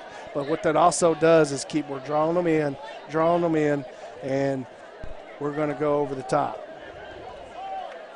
And you do have a mic if you want to talk, Madeline. No camera but mic. Give to Seth Kirk looking for running room, breaking tacklers, out to a first down. He was hit at the line of scrimmage and fights forward for an 11-yard game. First and 10 Eagles. If you don't like the way that young sophomore runs, just something's wrong with you. Something's wrong with you. Oh yeah, if you're hating on Seth Kirk right now, you're crazy. He comes in and there's no doubt the effort that he is displaying. I'm not trying to steal Grant and Madeline's thunder for the halftime show, but Christian's beating Greenbrier 28-0 at the half. So, I mean, I know you can't extrapolate this team versus that team. Myers going up top for Kuntz. Oh, man, and almost a great catch. Madeline, what caused him not to? I mean, that was right there in front of you. Did that defensive back get a hand in there or what? Yeah, the defensive back had a hand in there, but Kuntz almost had it. That's one of those plays that I would have liked to have seen from your vantage point because it's coming right at me. Yeah. You get to hear the pads popping and everything. That's always awesome right there on the sideline view. Yeah, it was right here. Looks like did Beebe, I guess, take a timeout? Yeah. Is that what's going down? Yeah, yes. Second down. They're wanting to try to squeeze out another possession here. Oh, okay. You know, this is potentially a 14-point swing for Beebe. Right. If they work it right. Oh, yeah, so you're saying if Beebe can stop us and then go down and score, so then they get the ball again. Right. But if they also hold us and they score and then they score, wouldn't that be a 21-point swing?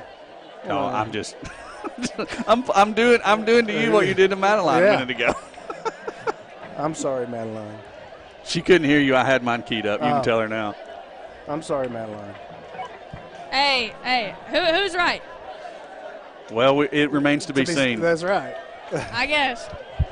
I think you're both going to be right because eventually we're going to put some points on the board and then everybody's right. How about that? Hey, I like that one. Yeah, in a sense, we've both been right. We've seen a little bit of the run, some of the short passes, and then we go over the top. Yeah, Alan's giving you love. He just keeps forgetting to put it in your ear where you can hear it too.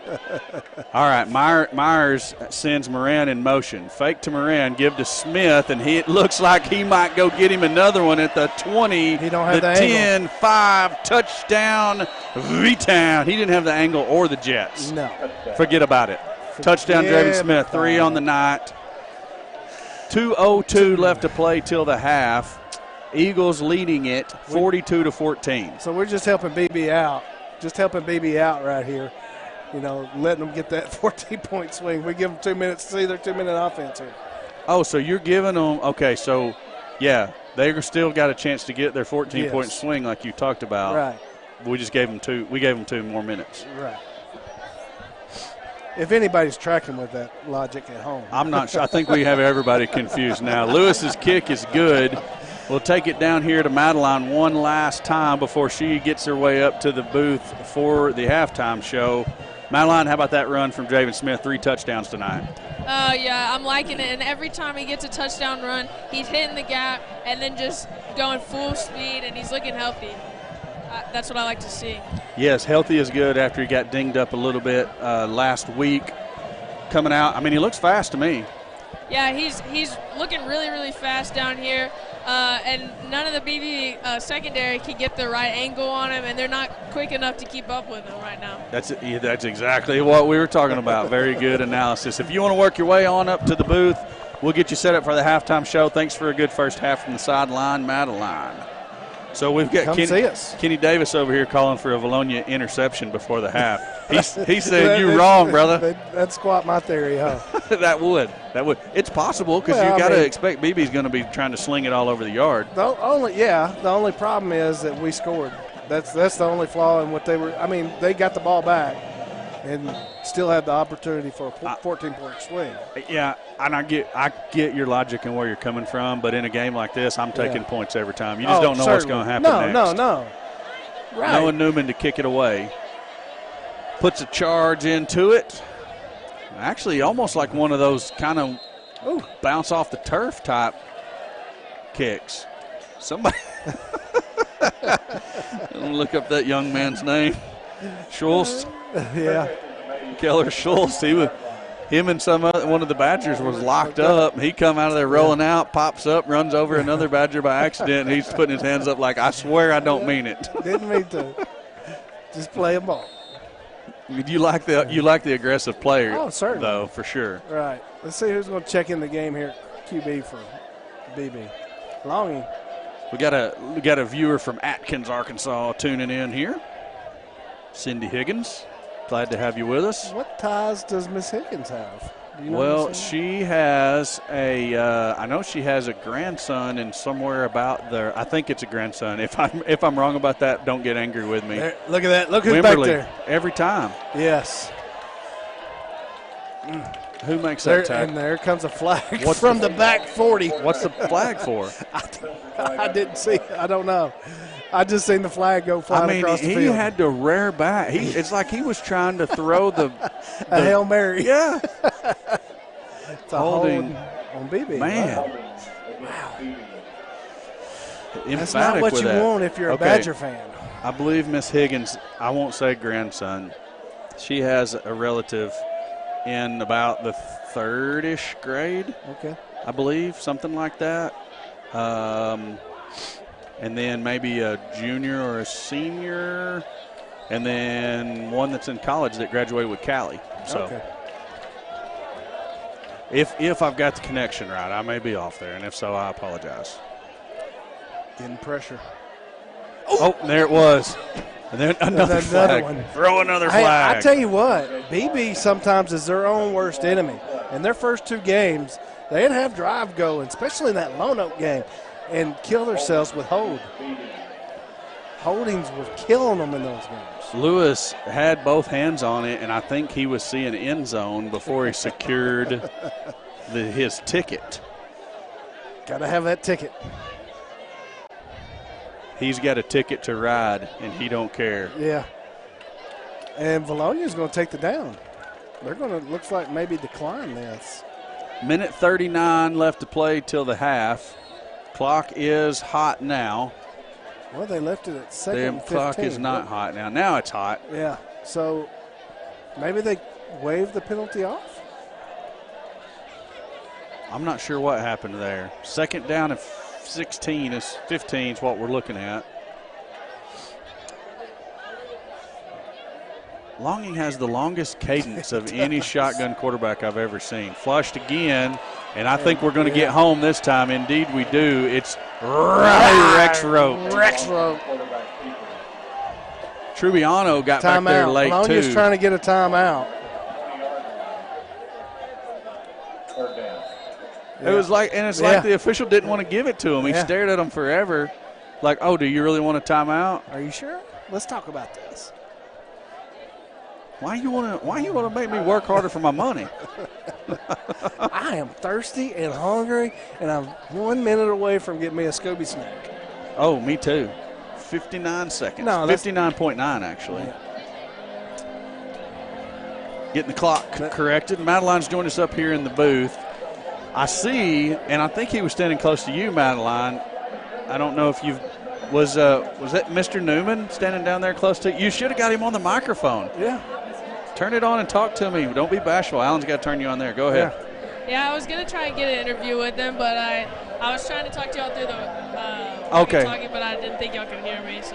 Well, actually, no, we couldn't. But, hey, anytime we're coming down to you on the sideline, if you want to be standing there with him, get him. Yeah. So, Grant, if you get a chance when you're down there, grab him. We always like to hear from Mr. Newman. Hear his words of wisdom. That's right. Wow, do you hear the song that's playing in the I stadium? know it. Gangster's Paradise. Paradise. Wow. Blast from the past. Are we in the 90s? It feels like we are. Let's We're see gonna have to go here. home and watch some. Straight out of Compton? Yes. Yeah. Josh Riggins says the D-line's working on him. Carter Massey, 8th grade quarterback, joining us on the live chat tonight. Go Eagles. And then David Halter, a Vilonia alumni. That was kind of back in your day, a little older than you, but yeah. he said the Eagles looking good. Longing with his super long cadence. There he goes. Drops, pumps one time, going to throw over the middle, and there's the interception by Kuntz at the 30-25. Shakes the tackler there. Tackled from behind at the 20-yard line. 51.2 seconds left. Actually, they're going to give him the 19. Eagles look to put 6 more, 7 more, 8 more on the board before the half. That will invoke the mercy rule for the second half, too. Well, let's see. We're up by 29 right now. So, yeah. The math skills are strong with this Aren't one. you proud of me, Miss Cawthon? I am. Oh, well, she might be, too. Yeah, are you listening, Miss Cawthon? Myers gives to Draven Smith straight up the middle. Dancing, shaking, He's got 10, he's got 5, the edge. touchdown, V-Town. You can't hold him down. 4 touchdowns in the first half. And I hate it for the young man, but if it were me, I would have his night be over after the first half. Yeah. We need him to be healthy in conference a lot worse than we need him healthy in the second half of this game, especially after the performance that sophomore Seth Kirk put up last week. Well, not only what you got with Kirk. Kenny Davis called it. I called that play. No, you didn't call the INT. Kenny called the INT. Lewis kick is up. Bingo. No. 50-14, mercy rule will be invoked to start the second half, barring a Badger touchdown here. He needs, if that injury was bad enough to keep him out the whole last game, I mean, he's running great, obviously. Mm-hmm. Yeah. But let's not get him hurt. It's tweaked. Let him set, get Seth Kirk some looks, some experience. Why take a chance is the thing. Why take a chance? I mean, it's obvious that. And in the grand scheme of things, weeks 1 and 2, what do they mean going down the road? They don't seed us. Those games don't seed us for the state tournament. Right, 100%. And that's what I'm saying. It doesn't. Obviously, the Eagles are in a little bit different class than the Badgers are at this point. Right. And I think it's going to be the same, with him in the backfield or without him in the backfield. Just don't take the chance to injure him if you don't have to. I got Chase Henry on here. That's Austin Myers' uncle. He didn't tell me where he's watching from. Obviously not in Brother Irwin Stadium, but watching. They may be over there in the stands. Yeah. And, hey, today, his birthday. So happy birthday, Chase Henry, uncle of Austin Myers, Vilonia Eagle quarterback. So I got a question on there. What's the mercy rule? Probably should call it the sportsmanship rule. I think that's the PC term nowadays. Yeah. If you're ahead by 35 or more points in the second half, it's a running clock for the remainder of the game. So barring a Badger touchdown, we'll play the whole second half with a running clock. It'll stop for injuries, timeouts, and onside kick by the Eagles. Oof. I think we got it. They sure think we do. And there's a flag. What's that all about? I don't know. It come in really, really late. Could be sideline warning on the Badgers, possibly. I don't know. It couldn't be offsides where he threw it. Is he going to say illegal touching about 37 minutes too late? Maybe so. Get the pulled pork sandwich at halftime. It's awesome. Amanda McCool coming strong with the good information. Yes, that's the kind of information we need. I think he's saying offsides. How can he throw a flag offsides after the play is over and the BB coach has got in his ears to tell him what to throw the flag for? Illegal procedure against Vilonia. Didn't see it, but that's not saying that it didn't happen. Anyway, well executed.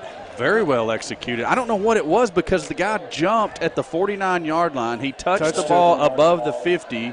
That's 10 yards. Well, now wait a minute. They're going to take They're the ball. saying we touched it at the 48. That guy is blind as a bat. And I've tried my hardest to stay off of the officials this year, but that's a load of crap, especially as late as he threw that flag after the Badger coaches got in his ears. Whatever. I'm going to move on. Done and over with. Defense just needs to hang on for 41 seconds here is the situation that we're in. Right. So let's hang on. Let's get it to halftime at 50-14, and we're golden. Come out. Let's take us a sip of that Gatorade that VEF provided for them. Absolutely. Calm down, get our thoughts back, and come back out in the second half and continue what we started here in first. Hand off to your man there. I can't think of his name. Yeah. He, when he took that handoff, it was like they were going to run the old flea flicker. He was wanting to pitch it back, but somebody wasn't in the right spot. I was thinking of almost double reverse looking.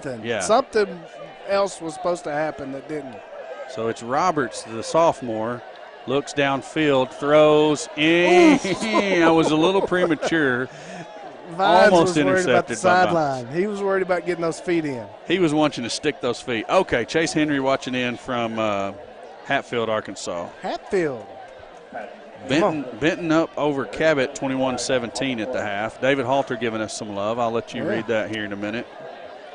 Bryant 35, Fayetteville 6. You guys can read those as they roll up on the chat. I'm sure Grant Madeline will cover some scores, especially some 5A scores at the half. Yes. See what's going on in that 5A West. Be interesting to know what's happening with Harrison. Yeah. Little Rock Christian, we're not worried about at this point. I'm not. Little Rock Christian? Yeah, that's old. That's old they're news. beating up. Yeah, they're beating up Greenbrier right now. It's 28-0 at half. Yeah. What? 12.6 left here in the half. They're just going to put the Greenbrier score on repeat. Pass complete to number one. Fights his way out of bounds. They get out of bounds with 6.7 left, so theoretically. Got one shot at the end zone? Well, you got one shot at the end zone, or you got potentially. I don't know what kind of kicker they got. Rodriguez has got a leg. Yeah, at this point, you're just wanting points on the board. I am. If I'm Beebe, I'm wanting some kind of points on the board. I'm going to run a quick out. Do I have a timeout left? No timeout. I'm going to run something quick out, get my kicker on the side of the field he wants, and try to get a chance for him to kick. And it's going to be a quarterback sack. So the Badgers are going to get nothing. Yep. Wimberly back there, big sack for the Vilonia Eagles. That's the end of the half. We're going to take a break. I don't know what Grant's going to do to get us transition to halftime, but stay tuned for Grant and Madeline and the halftime show. Want straight talk about retirement, investments, and your money? Join Vilonia native Chad Roller and the rest of the Gen Wealth team for the Get Ready for the Future show, Saturdays at 10 a.m. on 103.7 The Buzz or 102.9 KARN.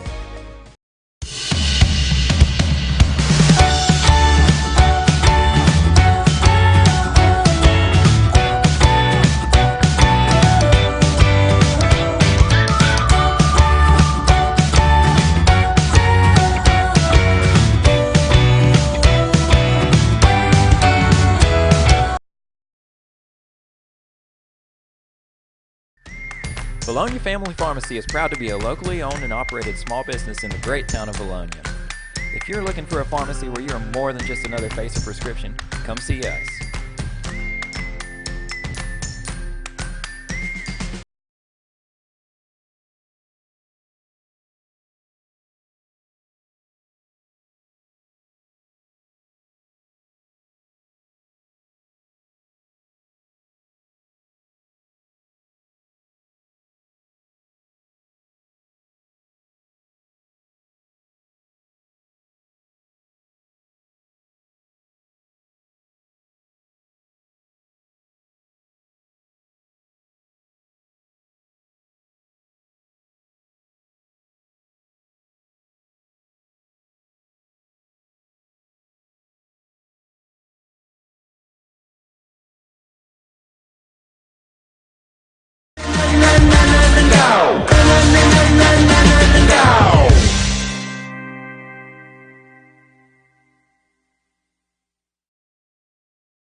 we are back. It's halftime, 16-19 left on the clock for the halftime.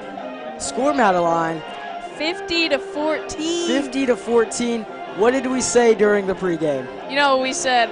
I said 3 touchdowns from Draven Smith. You said 2. He blew that out in the first quarter for both of us. I mean, we said 2 touchdowns each of the passing game. We already got one of those. You said a breakout for Tyler Moran. He's doing well so far. I mean, just a big game from everybody offensively. Offense, special teams, the opening kickoff run back by Moran. Talk about momentum. That's the way to start a football game. Yes, it is. So we'll go ahead and read some scores off for the 5A. We've got Lake Hamilton up 34-6 against Hot Springs at halftime. You've got Vilonia, Beebe, 50-14. Said that again. We've got Farmington 14, Pea Ridge 0 at half. Little Rock Christian and Greenbrier at halftime. Little Rock Christian 28, Greenbrier 0. Yeah, that's what we like to see. Greenbrier being shut out so far. And it's a strong Little Rock Christian team, of course, but Vilonia scored against Little Rock Christian. Yeah, we scored 19 points. Is that a sign of something? I'm not going to say it, but rivalries. Rivalries. Just think about it, rivalries. Moving on, Prescott 51, Hope 0. That's a 3A against a 5A. That's second quarter. You've got Hot Springs Lakeside 26, Malvern 6 at halftime. Elkins 22, Huntsville 0. Huntsville not having a great game so far. That's at halftime. Not an ideal score. No, it's really not.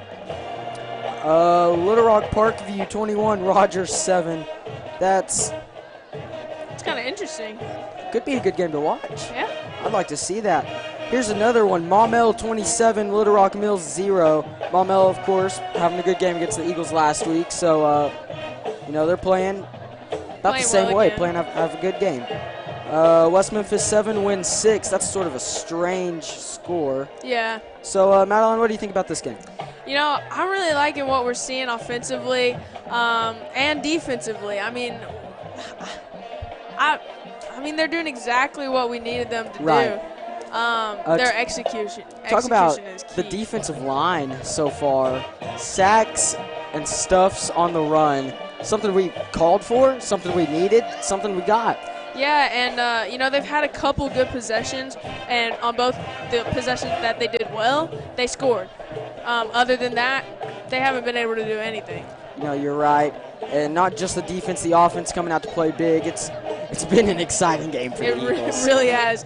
Being down on that sideline, you had the crowd going crazy, the team going crazy, Coach McIntyre going crazy. Coach McIntyre, the sprinter. Yeah. Hopefully he didn't pull another hamstring. I don't think he did. He only has 2 of those. So hope for the best. Yeah. Another player I like to see a little more of is Seth Kurt. We only saw him just, I think, 1 or 2 plays offensively, but he was out there on the defensive side of the ball, making plays, making tackles for losses. He's doing his part. Seth Kurt, you're right. He always fits where he needs to be. That's the great thing about him. He'll work wherever the coaches put him, and he'll do his best. Right. He's really just an effort player, and that's something you want to see, especially out of an athlete like Seth Kirk. Yeah. So, moving on to other players, Jaden Wimberly. Jaden Wimberly going at it against the quarterback like he's got something against him. Yeah, Jaden Wimberly, always a really tough player. And, he's really, really quick for a defensive end. He's got great footwork. Tennis star, actually. A defensive end that's a tennis star, that says a lot about footwork. Yes, it does. And, he just gets around the offensive lines, the offensive tackles, and just gets back there and pressures the quarterback and does what he has to do. You're right. It's just an all-around great effort from the Eagles. You can't say enough about it, especially on the defensive side, holding the Badgers to 14 points in the first half compared to the Eagle 50. You can't say enough. It's 50-14. Yeah. Madeline, it's 14-50. 50-14. Not to mention Greenbrier has 0 points at half. Oh, man, what a great day. It's early, though. Don't get ahead of ourselves. It is early. I want to see more touchdowns. I'm not looking to take our foot off the gas pedal. But one thing I am looking forward to is don't, and I don't think we will, but pull a bunch of stuff offensively out of the playbook and keep some of that in for the rest of the season, since what we're doing right now is simple but effective. You're right, and you've got to look to make sure that, like you said, we don't take the foot off of the pedal. We've got to make sure that we don't slow down and start playing to not lose. Right. You're not playing to hold the lead, you're playing to keep the lead growing. You've got to make it grow as best you can to make sure that you maintain the lead. Because how many times have we seen at different levels of the game teams coming out with a big lead and just squandering it because they're trying to play slower, keep the balls more, just really what Alan said earlier, scoring quickly, because that's how we've been playing, what's been working. Right. And you expect the Eagles to come out and play just like that, at least through the third quarter. Yeah, I totally agree, and I don't know if we'll put in, second team kind of thing or not, but I'm looking forward to seeing some more turnovers defensively, some more sacks. No mercy. That's just kind of my mentality. Well, you say no mercy, but as soon as the kickoff, the mercy rule, the sportsmanship rule is in effect. Right. Because it's 50-14. I'm fine with that. And one of my keys to the second half is keep everyone healthy. We're up by a lot. We're still going to run. We're still going to go hard, but I just want to see everyone stay healthy and not get hurt. You're right. It's really important that you make sure that no one gets injured in a game that's, I don't want to say out of hand, because it's just halftime. Right. Anything could happen. They could flip the score just like that, just like we did. Have a big game, especially with our quarterbacks playing really well, actually. Yes. Who's your favorite Badger player so far? Don't answer that. Okay. Who's been the best performing Badger player so far? I'm going to have to go with quarterback Chase Longing, or number one, the receiver Mikey Russell, doing exactly what they have done in the past couple of weeks. Just being shifty in the backfield and up the field as well. Yeah, their running back, props to our defensive line, hasn't done much of anything. And, I think we're doing a really good job just containing their offense and not letting them execute anything. It's credit the coaching staff as well, instilling these different schemes that are really shutting down the Badgers so far, apart from a couple big plays and just big, long drives.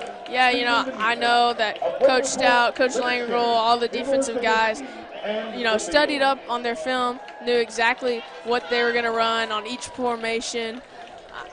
They just got a mind for the defensive side of the ball, and you can tell we're executing, and they've preached it to these kids to pursue the ball and to hit hard, and that's exactly what they're doing. You're right, and also the players just practicing hard. As Jaden Wimberly said in the senior spotlight, making sure he's going 110% in the practices, playing like it's a game, to prepare for the game under the thought you practice how you play. Right, and sometimes, in any sport, you practice harder than you might in a game, so that way when you get in the game, it's actually easier than what your practice has been. You're used to a higher workload, so it's just seems easier, and you can go that much harder. Right. And another thing is repetition, repetition, repetition. That's a thing Coach Riley preaches on the basketball court, and that's a thing I'm sure these guys have to go through at practice, over and over again, running the plays, running the coverages, and it's showing right now. They're doing exactly what they have to do.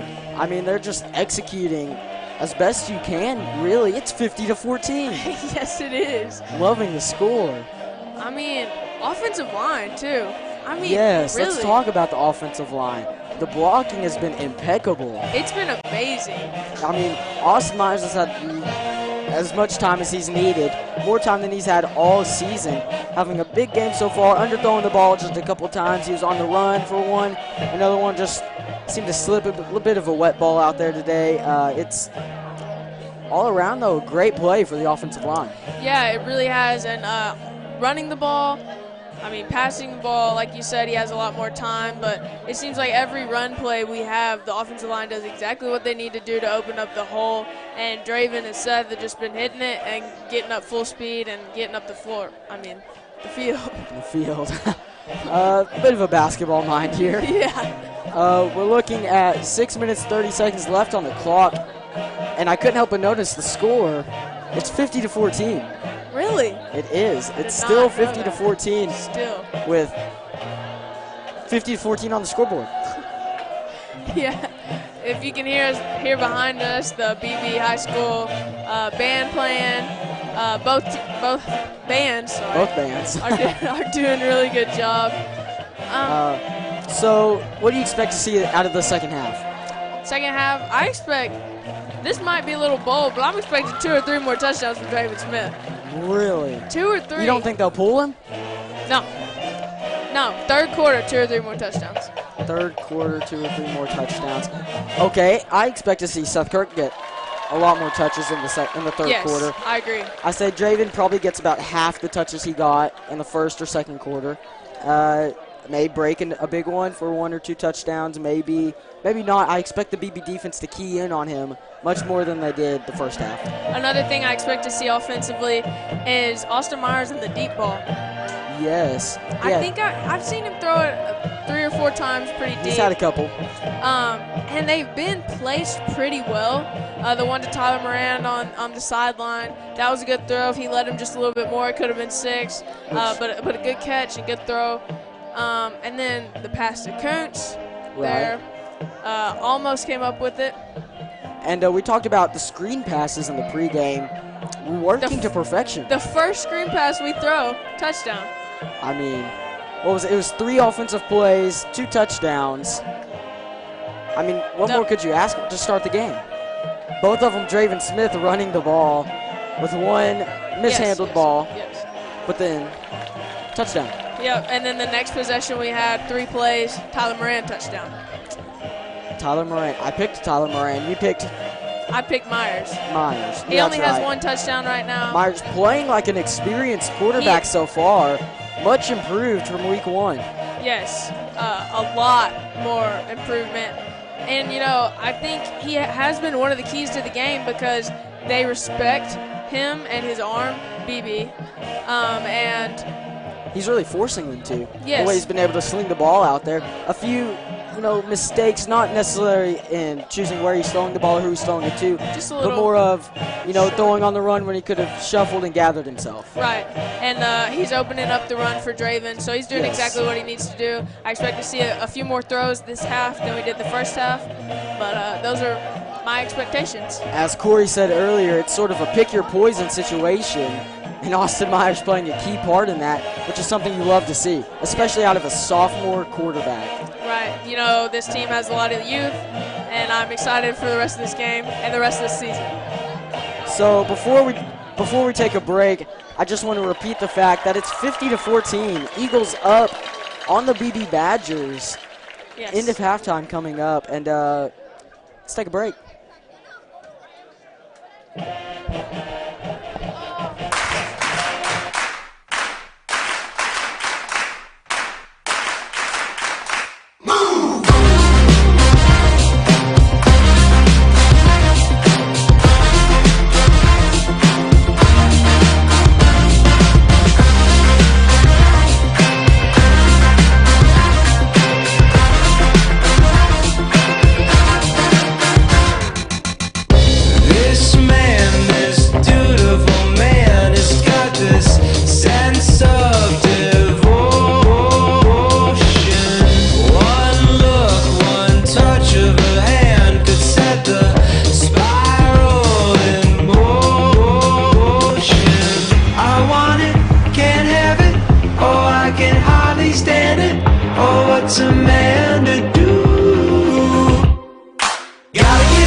Gotta get up, I gotta get up, I gotta get up.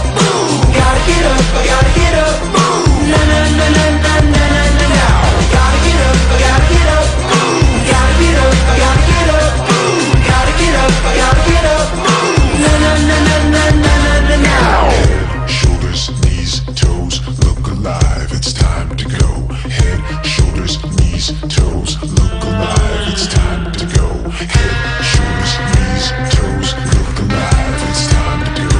Head, shoulders, knees, toes, look alive, it's time to go.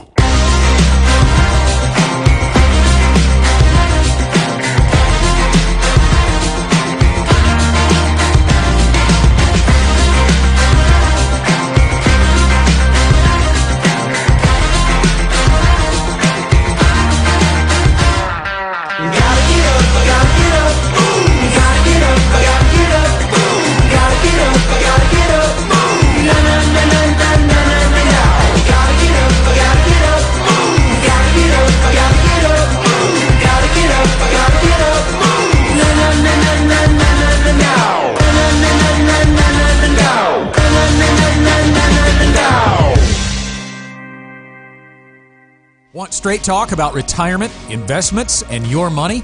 Join Vilonia native Chad Roller and the rest of the Gen Wealth team for the Get Ready for the Future show, Saturdays at 10 a.m. on 103.7 The Buzz or 102.9 KARN.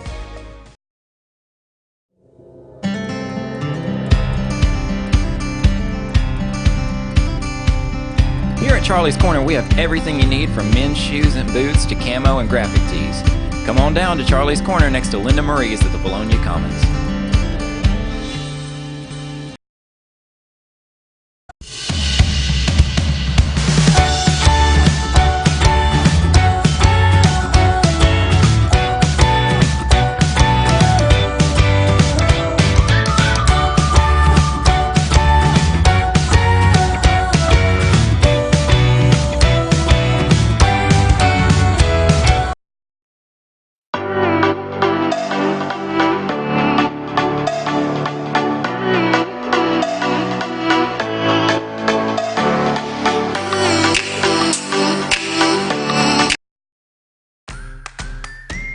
Vilonia Family Pharmacy is proud to be a locally owned and operated small business in the great town of Vilonia.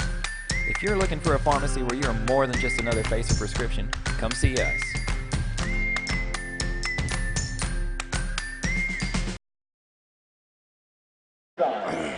Back to start the second half, almost start the second half. The Badgers still stretching on the field there a little bit. The Eagles getting ready. Had a great halftime show there by Grant and Madeline. Appreciate their efforts there. Got a couple of other chats here that came up during halftime. We got a grandmother watching from West Fork, Arkansas. That's Campbell Ozier's grandmother. Got another one watching from Conway, Arkansas, Dylan Briggs' grandmother. And then Nick Newman saying he's proud of our guys tonight. And I can't say that enough. You can't, because the first 2 weeks, as bad as they went, tonight is going just as great. Athletic director Nick Newman, I should have said. Yes. And we're hoping, looks like Grant is going over there to let him know, hey, dead ball, we're coming to you. Let me have that field pass, by the way. I was going to say, was Newman shaking his field pass at him, saying, where's yours at? We warned him about that when he went down there. He did. That's okay. The Badgers going with the field passes this year, just like the Eagles have. You got to have a sideline pass now to get on the field at Vilonia. I wonder if that's a new AAA rule. I know why Vilonia instituted the rule, and it didn't have anything to do with the AAA. Okay. Very well might have had something to do with a horse hand. No. Somebody acting like a horse's other end, though. Oh, okay. At a game a week or so ago. So implemented the sideline pass to keep that from going on. I can't say that I blame them. No. Vilonia set to kick off here to get the second half started. We got the sportsmanship rule. Sportsmanship rule, yes. That don't roll off the tongue very nicely. I mean, I think mercy rule still fits. Yeah. It is what it is, right? Indeed it is. So not looking, well, we'll save that conversation for later. Newman pooch kick, fair caught at the 30-yard line by number 21 for the Badgers. That's where they'll take over for their first possession of the second half. And Keller's still out there laying the wood. Keller Schultz? Yeah. He let him have it again. Like it. Looks like the Eagles going with pretty much the starting crew here to start the second half defensively. Seth Kirk with his patented black socks, black shoes down there. I think he's got a patent on those. Yeah, I like it.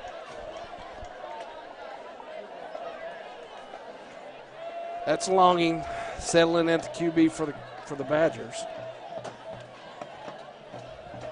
You know, if I'm Beebe, what worked for them early was that run game. Of course, Vilonia does what we need to do right there, plugging a hole. You know what was interesting about that? The back almost caught that snap before the quarterback even touched it. That's kind of, I don't know if that was by design or if the snap was a little high and a little slow getting back there. I don't know if it's by design or by necessity. Right.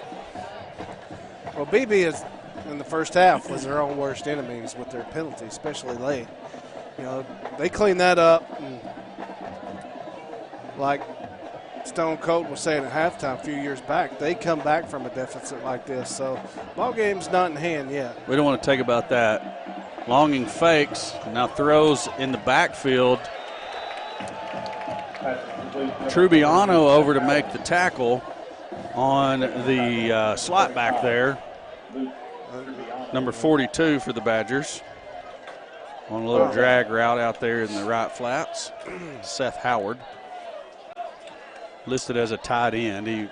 I think he was lined up in almost like a slot. There's so many different names for that position nowadays. XYZ. Yep. I guess I need to do some studying on that. Well, I think he was lined up tight that time. I could be wrong. I might have not looked at the formation correctly. Longing drop straight back. Going to throw deep over the middle to a wide open receiver at the 40. And that's what we can't let happen. I mean, he just ran right up that middle seam where there was nobody. He got leverage on the defensive back and got on top of us, and that's what's hurt us in weeks 1 and 2. Oh, looky there, Fred Weaver joining us. Really? The one and the only. Said this is his 53rd year of Vilonia Eagle football. Been there from the beginning. He loves it. He was there, one of the originals, wasn't he? He was. Old Fred's got some stories to tell. Longing looks, throws shallow. The receiver had to avoid the umpire there. That worked out in our favor. It did. No gain. 2nd and 10. Badgers out at the Eagle 28. Keep the same defensive intensity that we've played that whole first half, and we're going to be good. That deep ball is not, that one play is not going to hurt us here.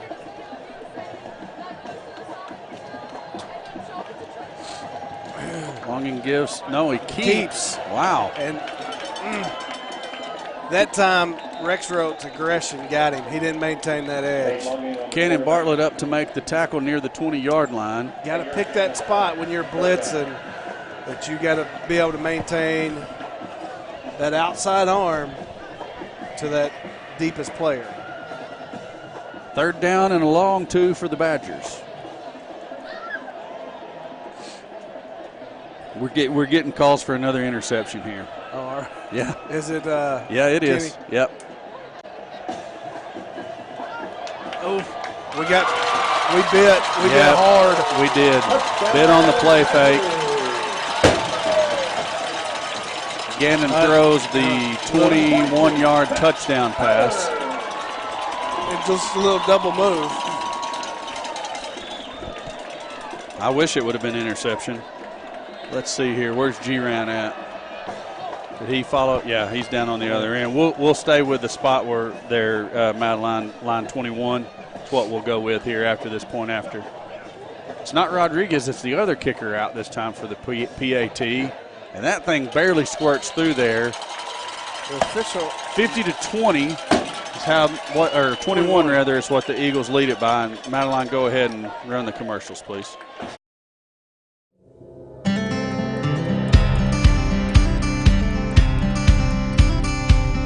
Here at Charlie's Corner, we have everything you need from men's shoes and boots to camo and graphic tees. Come on down to Charlie's Corner next to Linda Marie's at the Vilonia Commons.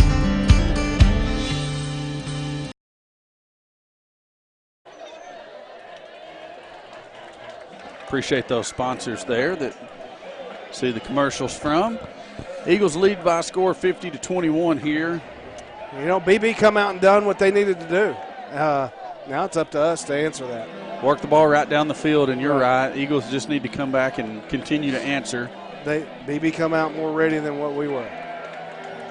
So offensively, can we answer? So, and Beebe may be a little upset about that onside earlier. Well, do you blame them? Yeah, no. And really, was that an onside or was that just he missed it? He missed the pooch kick. No, it was definitely an onside. Well, we had too many guys over there trying to cover it. Lewis at the 27 runs into his own blocker, reverses field, gives field, flag.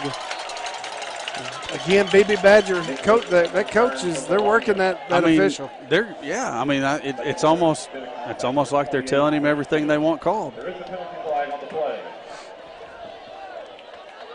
Got a hold. And very well may have been a hold. I didn't see it. I didn't see it either.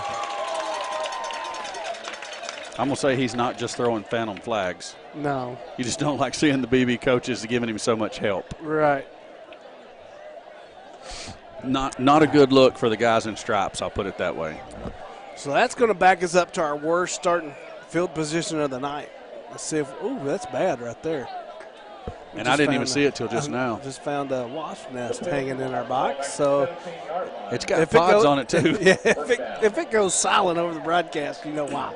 We got chased out. Myers in the backfield with Smith. Hinsley wide to the near side of your screen. Give us to Draven Smith. He breaks one.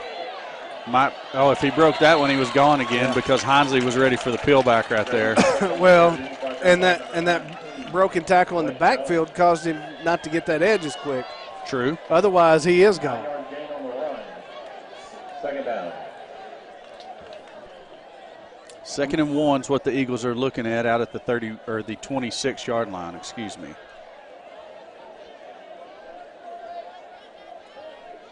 Wimberly. Look at this set here. Yeah. That's Smith again. I don't know why you don't put a safety over the top to help stop that. We put two blockers right there where he ran. Yeah. Touchdown V-Town. That is. I'm amazed at how wide open the hole was. 74-yard touchdown run. From Beebe's side, just put a safety on top and. Well, they're playing. They had everybody down within 7 yards of the line of scrimmage. So once he breaks the second wave, there's nobody there to stop him, and this backside defensive back can't get an angle to catch him. True. I mean, I love it. Don't get me wrong. I'm just here in disbelief that they continue to put every single defender up in within the box. 8 yards of the football, and Smith is just. He's done showed them you're not going to catch him when he breaks out. I'd say running roughshod, but it's not even that, because that kind of says that I'm running hard. You know what, Grant? I'm sorry. We're in such disbelief up here at what we just saw that we forgot to come to you. Not in disbelief that Draven Smith is that fast, just that BB continues to stack 11 guys in the box. Guys, I have to say everything is coming up aces for one Draven Smith right now. The player's coming to the sideline, signaling to Coach McIntyre that that's 6, and it's over for his record. And what record is that? That would be the scoring record. So 6 touchdowns, Draven Smith. That's the word on the sideline. He doesn't have 6 though. That's what they're saying. I'm the messenger. I'm with you. I'm trying to count them up in my head. I think he's at 5. Right. He had 2 in the. I remember 5. He had 2 in the first half, and he's at 5. Okay, that's 5 on the night. Yes. Okay. So ties the record. Okay, so they're hollering for the 6th. There's 3 aces. He needs 1 more. I'm with you. Perfect. Newman set to kick. Right into the middle of the BB return team. First tackler overruns the man with the football. I like that, but we got to make that tackle. We got to be able to get down the field quick enough and then be able to break down and make that tackle. 46-yard line. That's time the ball first and 10. All right. So our offense answers BV's answer. So let's see if this defense come out and strengthen up and stop them. Got some new faces in the crowd here on the defensive side of the ball. Looks like Moran's checked in. Has he been playing DB all night? Not all night, no. Okay. He's rotated in there some. Josiah Nelson's in at the safety spot there. Trying to see, I think Jamison Hinsley is back there at safety, as well as Austin Kuntz. Archer coming in, Jernigan on the option play. assisting on that tackle. Yeah, so Eagles getting some other players into the game. Jake Fawcett, number 22, checks in at the cornerback position. Looks like Logan Loader, 78, checks in on the defensive line, and Keller Schultz checks in at one of the linebacker positions. I think everybody else, we've got their name out there thus far. Gives to the back. He runs off left guard. It's going to gain about 5. Brings up a 3rd down and 1. I can't read your hand signals. What it just Is that Hinsley back there at the safety position? Yeah, I said that. Okay. He's the free safety. Okay. Back straight up the middle. He's going to get a 1st down. You know, Jernigan on the handoff. BB's been successful tonight when they've done what BB does. What we're used to seeing out of BB is the Run the football. Yeah, and tonight when they've had successful drives, they've had successful 1st down plays that was from runs.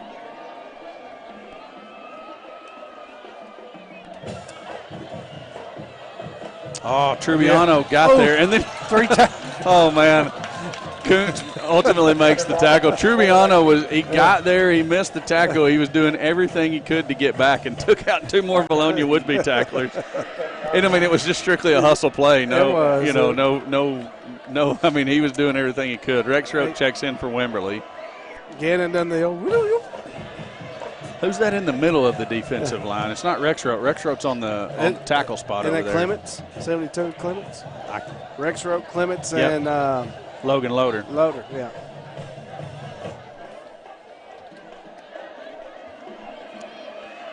And that defensive line's getting pressure. Yeah, good tackle by Jake Fawcett. Nelson was on the coverage. He slipped and fell down there. Or maybe he got his feet tangled up with the receiver. But anyways, he went down to the turf. 1st down. Is that 58 coming in at nose tackle? I thought it was 51. Or nose guard, I should have said. Yeah. Flags on the play is going to stop it. That's 58, Dylan Briggs. Okay, yeah. Those numbers are kind of hard to make. Very hard. Well, I mean, they've got those jerseys so skin tight, and then they creep up underneath the bottom of the shoulder pads and make that crease. It's hard for us to see them sometimes. Our road spotter is here. He's just, it's such little room, we can't get him in the booth. What was that penalty call? I didn't see. It's against us. 5-yard penalty on the play. That'll mark him off the 23-yard line. Still 1st down. BB trying to get a play in. Play clock ticks under 4:20 in the 3rd. Rexroth applying pressure. He's always back there. Yeah. Roberts finally forced out of bounds by Campbell Ozier. Looks like he does pick up the 1st down. It's going to be a 1st and 10 Badgers at the Eagle 18-yard line, 17-yard line. Trying to line the clock, and BB's clockman keeps stopping it. Clockman, clock operator, I guess is the Clockman, I like that. Yeah. Roberts has the ball. Give us to the back. There's the double reverse. He's going to keep. Trubiano was there, and he and Jake Fawcett force the receiver out of the bounds. Only going to get 3 yards on the trick play, 4 yards. Bringing up a 2nd down and 6. 2nd down.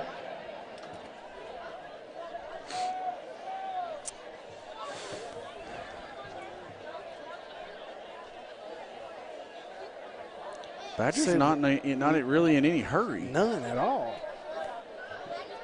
You know, down, what? 36. Yeah, 36. You'd think. Oh, they hit the running back, Jernikins. Quarterback sacked by Rexroth. But yeah, you're right. The timing on that play was completely off. Yeah. Oh just my! No sense of urgency here.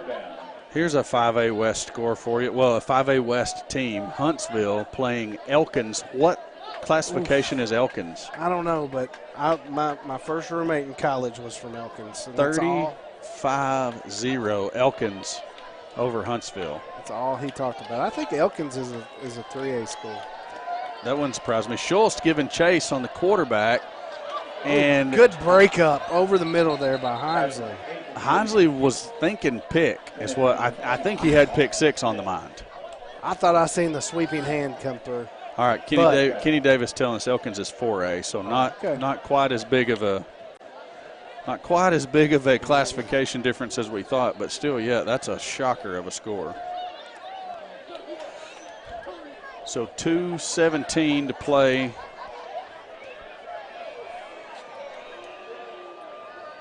And again, Badgers not getting any hurry. 10 seconds on the play clock. They're taking every bit of that 40-second clock that they possibly can.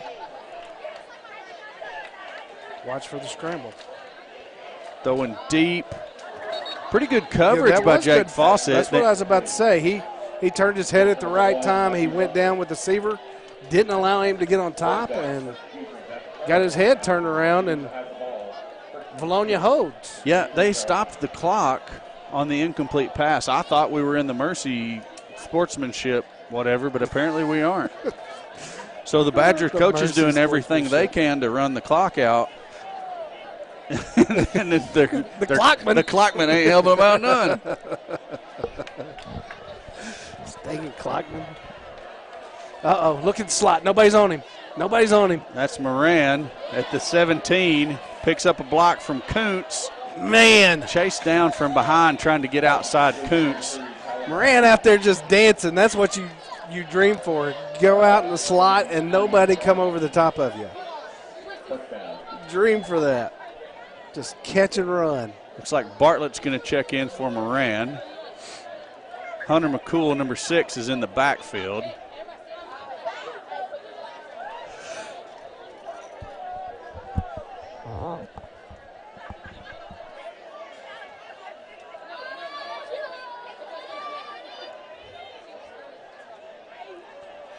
Myers drops, looks to his right. He's going to throw deep to Kuntz.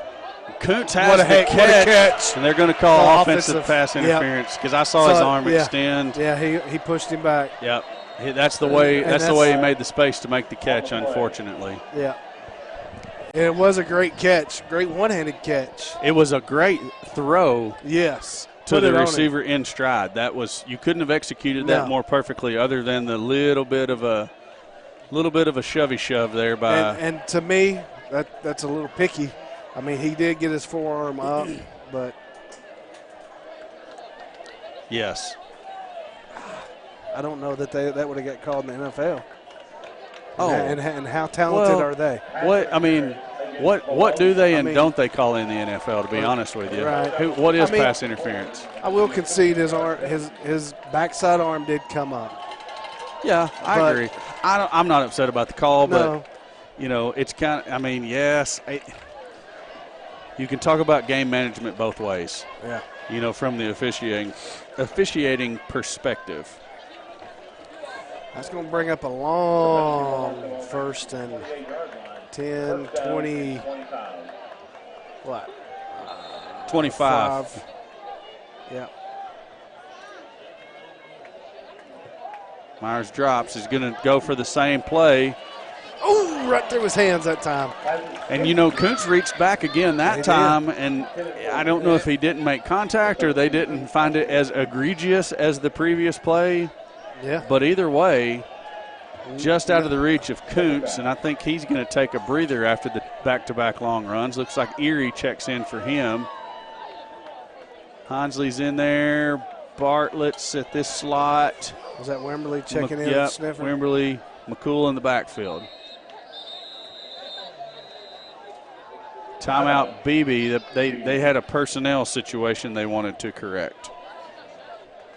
So with that being said, let's take it down to Grant on the sideline. Am I off? Am I off on the wrong? Let's go to Grant. Grant, what do you got for me? Let me turn your mic on. Hold on. Now talk to me, Grant. Guys, you saw that throw from Austin Myers right on the money that got called back by the offensive pass interference. Student section not happy. Vilonia fans in general not happy, but looking at the scoreboard, generally it's a good mood over here. Yeah, and that's what we were talking about up here, as far as kind of game management from the officials. You can talk about it both ways there. Is that a flag you really need to throw in this situation? But there again, Eagles putting it on the Badgers, so yeah, maybe it is a flag you need to throw in this situation. And you're right, but one of the effects that has is the confidence on a young quarterback in Austin Myers who just made a great throw, and it's just kind of taken away. Absolutely. That's what we were talking about. That throw and catch couldn't have been any prettier. It was in stride to a receiver who had gotten position. So, yeah, I agree. But, hey, whether we got to count it or not, they still made the throw and catch. Still executed. You're right. And I don't know if you saw it, but Koontz caught that one-handed down here like this. It couldn't have been better. There we go. Myers looking for Koontz again and forced out of the backfield and has to scramble out of bounds. And the coaches are doing a good job trying to get Koontz an opportunity to make a catch over there, but I don't know if it's going to happen.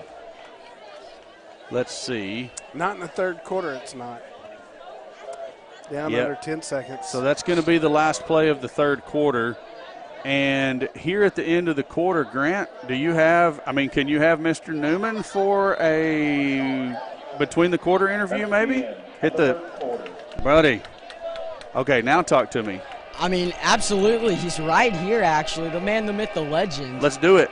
Let's do it. Well, what's up, Mr. Newman? So why don't you tell us a little bit about what you've seen today? Well, I've seen Draven have a really good night. Moran's had a really good night. See, they're trying to work the ball to Austin. It's really good to see us still try to work on our offense.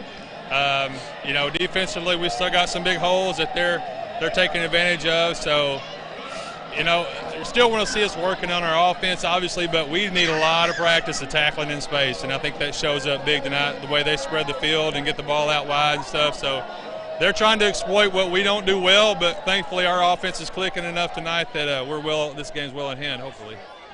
And what does a game like this mean as a whole to the football program? Well, it's a huge confidence booster, no doubt. We started out against two really good teams. With the psyche of as many 10th graders we're playing, you have a big concern about they're used to winning. So, how are they going to react, in games that were put away pretty easily? Outside of Little Rock Christian the first half, the second half Little Rock Christian, and then the first half at Maumelle, things didn't go our way. So you worry about how the 10th graders are going to respond, but it's good to see them put things together and execute tonight. So I know they're having a lot of fun. It's fun to watch. So great things. Thank you, Grant and Mr. Newman. We're going to take it back to the field here. Myers threw incomplete. I'm not sure what. I don't know if it was a miscommunication on the route versus the throw. Tate Langrel was in the area. He had just checked into the game, as had Erie to the near side of your screen. Erie, the wide receiver, and Langrel was in the slot. So with all of that, it brings up fourth and a long, long ways. And Eagles send out the punt unit for the very first time tonight. Yeah. What is Ainsley's leg? He hadn't. Probably cold. So Coach Langrel calls a timeout, and he's headed out to the field. But I'm not sure who he's wanting to talk to. It looks like it's the white hat. He's going straight to that white hat. Well across the hash out to the middle part of the field, so the white hat can save his legs a little bit. I want you to hear what I've got to tell you. It didn't look like a real energetic discussion, so It was maybe just some info. Hey, watch this on this play would be my guess on that one. Do we need to make up a commercial spot, or are we good? Okay, go ahead and hit that. Want straight talk about retirement, investments, and your money? Join Vilonia native Chad Roller and the rest of the Gen Wealth team for the Get Ready for the Future show, Saturdays at 10 a.m. on 103.7 The Buzz or 102.9 KARN.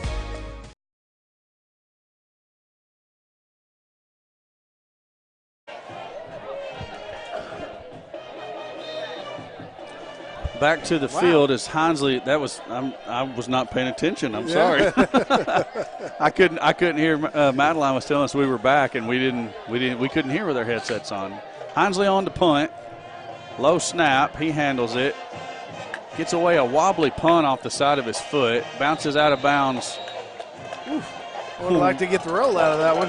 Well, I think that was generous because I thought it hit out of bounds way up here at the 48. So I'll take that spot. Eagle defense trots onto the field. Looks like pretty similar group as to was on the field last time. There's number 9 checking in. I believe that's Weston English.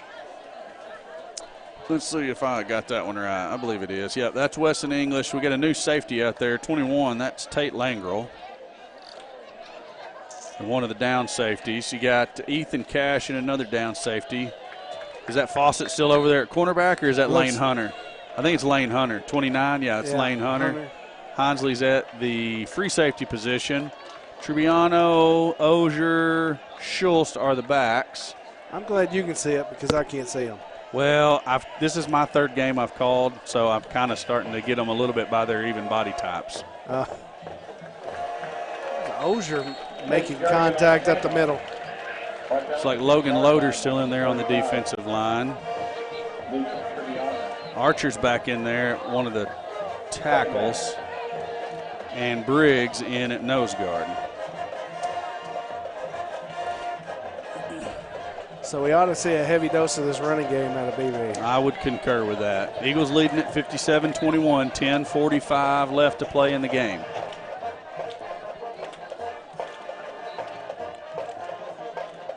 Gives to the back. Schultz was back there, had a hold of him near the line of scrimmage. A good play fake there on Longley. Because I couldn't tell who had it. I couldn't tell if he pulled it or not. First down, Badgers out to the Eagle 45. You know, Beebe's getting 6 yards a clip on their running game. I mean, don't go away from it. Now I know you're down big right here, but 36, but at this point, they've kind of conceded anyway. So,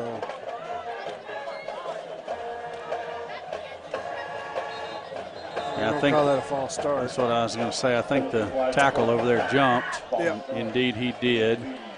Who's that checking in the ball game? 68. Is it 68? Is that Ledoux? Nick Ledoux into the game at defensive tackle.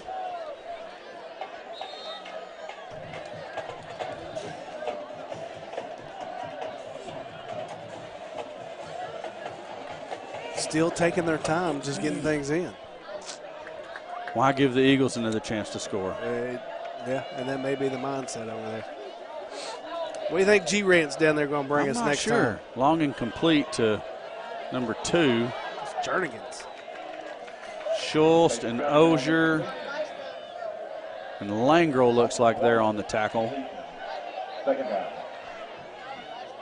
Maybe getting a fresh ball in there. Bring up a 2nd and 11. Jacksonville and Little Rock Hall tied at 6 in the 4th quarter. That's an interesting score that late in the game. Not many high school defensive battles anymore, you know? No. Longing all alone in the backfield this time. Drops, going to throw over the middle. Ozier tipped it. And Ozier was just sitting. I mean, he just sat right there in the middle of the defense, read the quarterback's eyes, and jumped up and almost made a very athletic interception.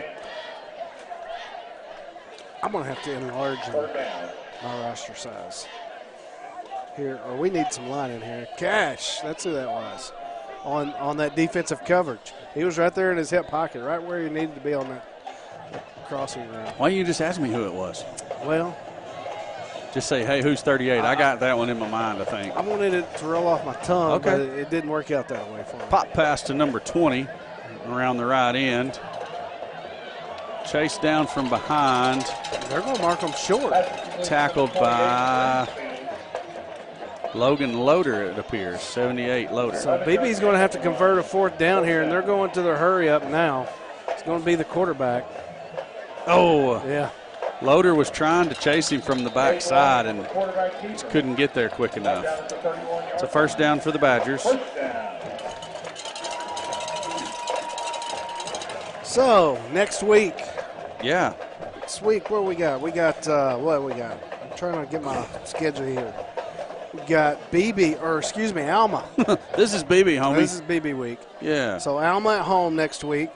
Man, last year we go up to Alma thinking Alma's a little down. We're excited about our new offense, new things to come at Vilonia. And Yeah.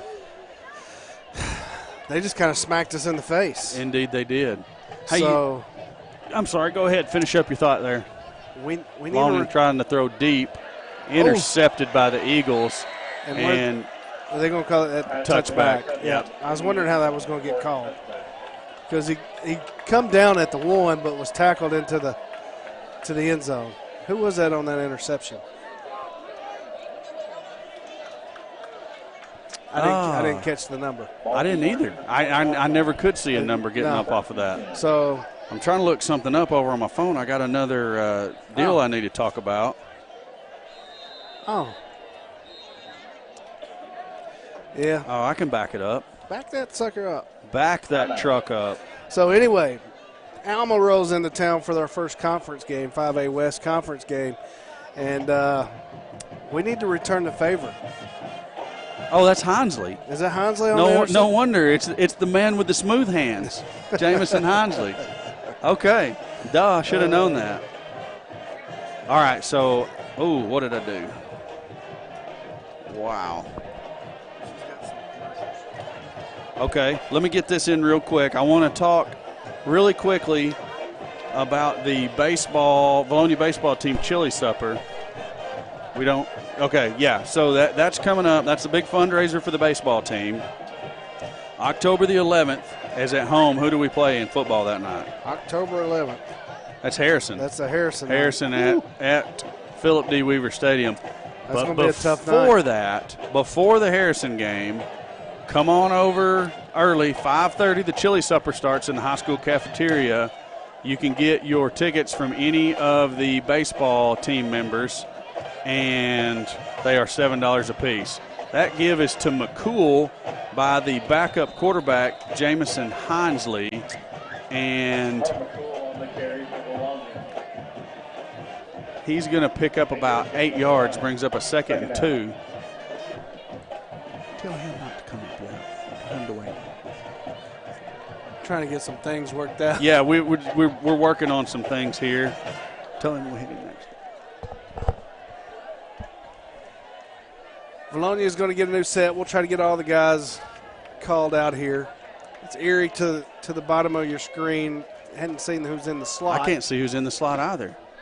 Cole in the backfield along with Hinsley. It's going to be McCool again. Makes a tackler miss. Ooh, makes like it. another Go, tackler young man. miss. And that's how deep the Eagle running backs are right there. That's your and he third just string. got suplexed over there on that other sideline. Kenny Davis said, I'm just going to act like I called that pick, that INT. So,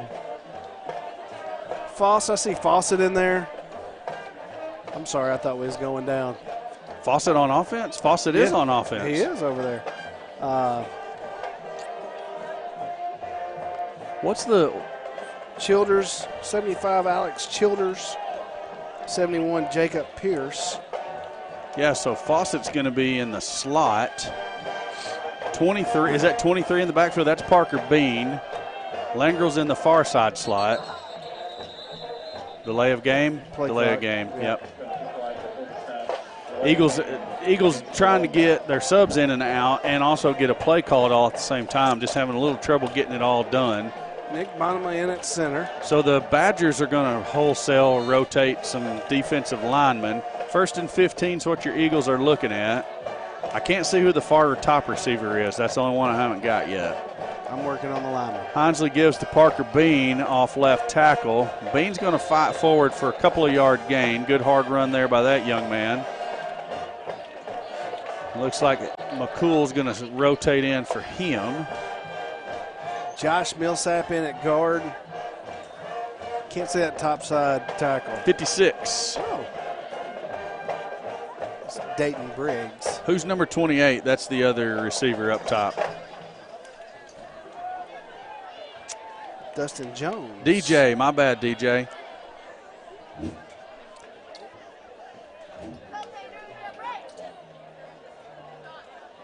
Hinsley has it.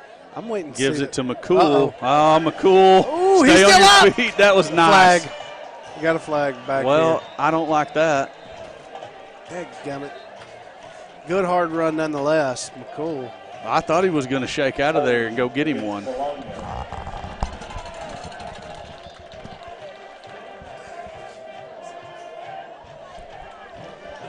.345 and rolling to play. We're trying to keep our game clock, our clock on the screen synced up with the game clock, and producer Matt Ellen cannot see the clock in the stadium. Matt Ellen is stuck back in the corner. You ought to see this little 4x8 room that we got all this equipment in.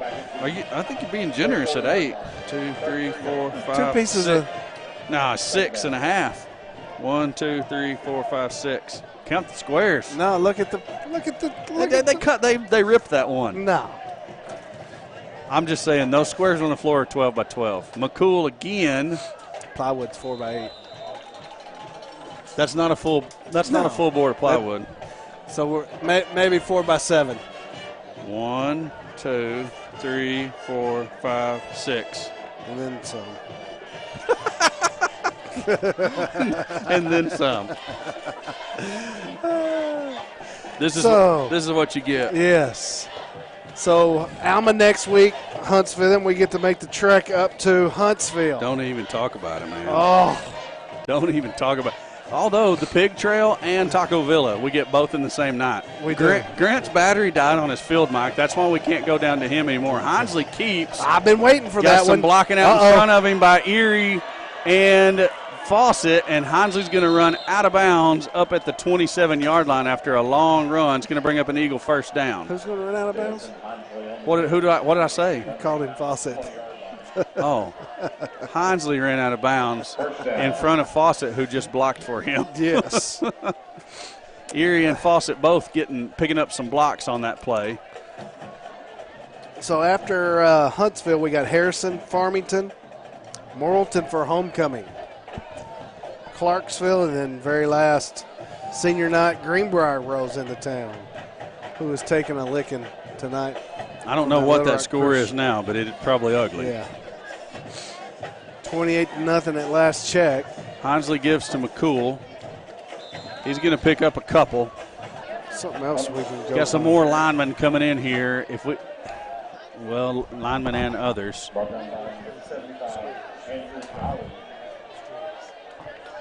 Second down.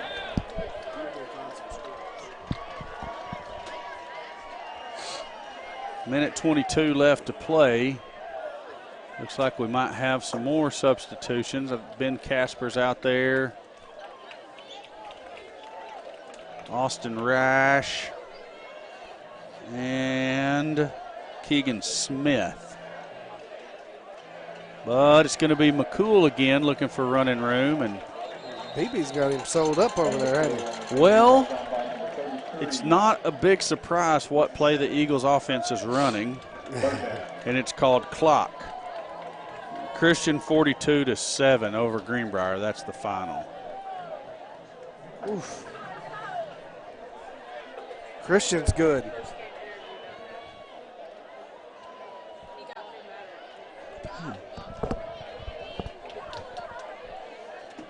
Okay. Alan, pick up there. Let me. All right, here we go. 25 ticks left, so probably the last play of the game here. As can't see is that Baker running down to the 5. There's no Baker on the team anymore. That's Bean. Bean. That's Bean. Okay.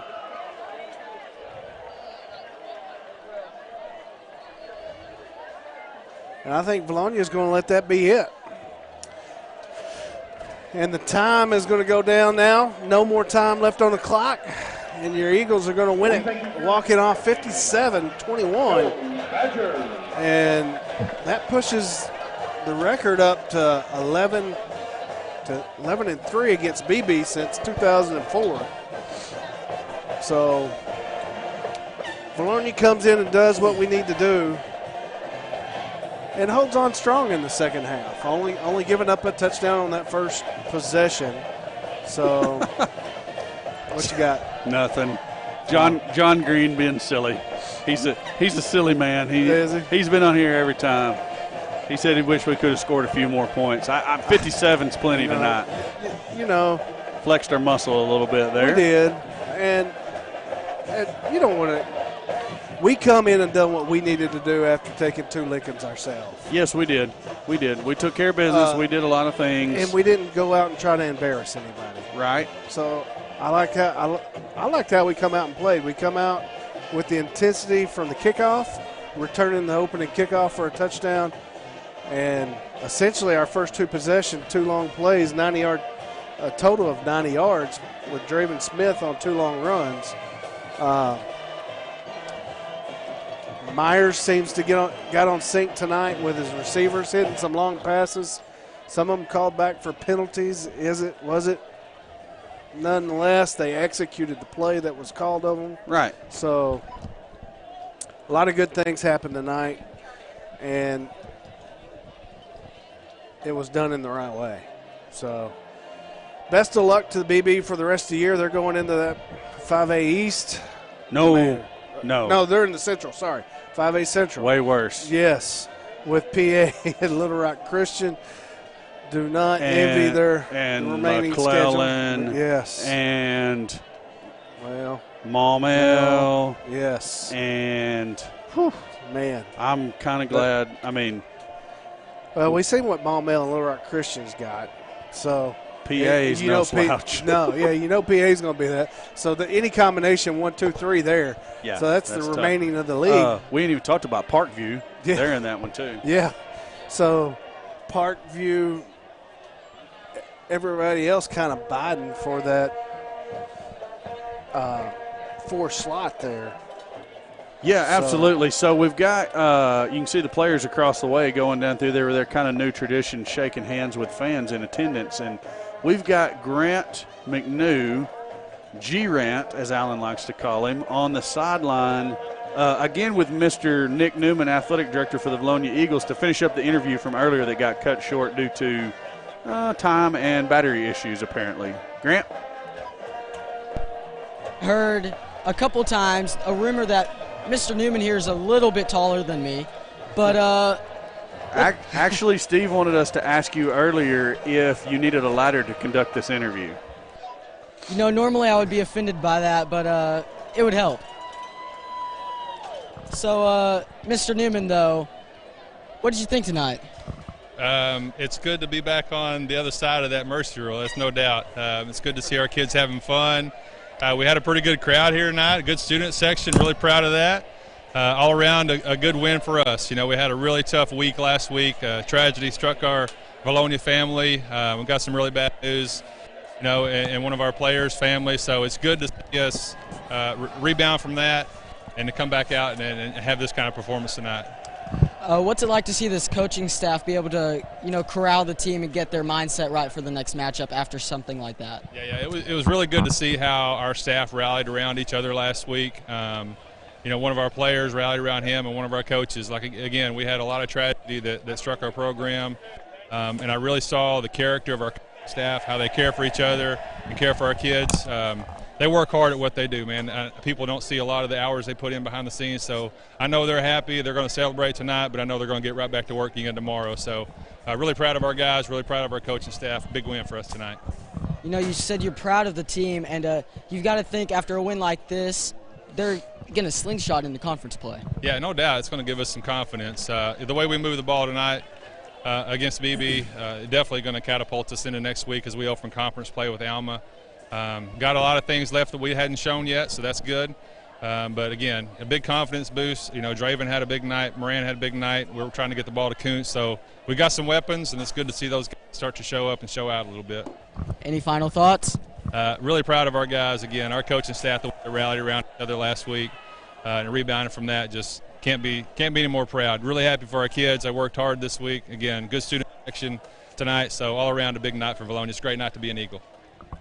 You heard it, guys. Mr. Nick Newman, happy to be an Eagle today. Absolutely. I think we all are, Grant. We're gonna hit some commercial spots and wait for you to arrive up here in the press box for the post-game show. Big thanks to Mr. Newman for affording us that end-of-the-game interview, and we couldn't say it any better than he said it. Proud to be an Eagle tonight. Eagles win at score 57-21. Oh, yeah, always proud to be an Eagle. Super proud to be one tonight after the big win. Hey, winning cures a lot of things. Absolutely. You can't say enough about winning curing what ails you. So, Alan, you got anything you want to say other than you're just proud to be home? Yeah, and just, you know, Mr. Newman pretty much hit the topics. We needed this to prove to the players what the coaches are telling them in practice and what they're doing. It will be successful. We just got to go and keep executing, playing our roles, doing the little things, and they're gonna become nights like tonight. Sure. You know? So you got Alma coming in next week. Alma 0-3, assuming they held on to lose tonight. They were down 31-14 to Russellville in the fourth quarter, so they have losses to Russellville, Springdale, and Van Buren to begin the season. Yeah, but stepping up, you know, playing those bigger schools, bigger conferences. You know, I don't disagree with you being bigger schools, but all three, well, Russellville not a slouch in the 6A, but Springdale's not the Springdale of old, and Van Buren is historically not great. So I'm not trying to slide them. I'm just saying don't look at it like they stepped up in competition and held their own. They got blown out by Van Buren. I think the Springdale game was close for a half, and then blown out again by Russellville tonight. Right. So, I mean, I like the matchup for the Eagles. I do too, and you know, we touched on it a little bit during the game.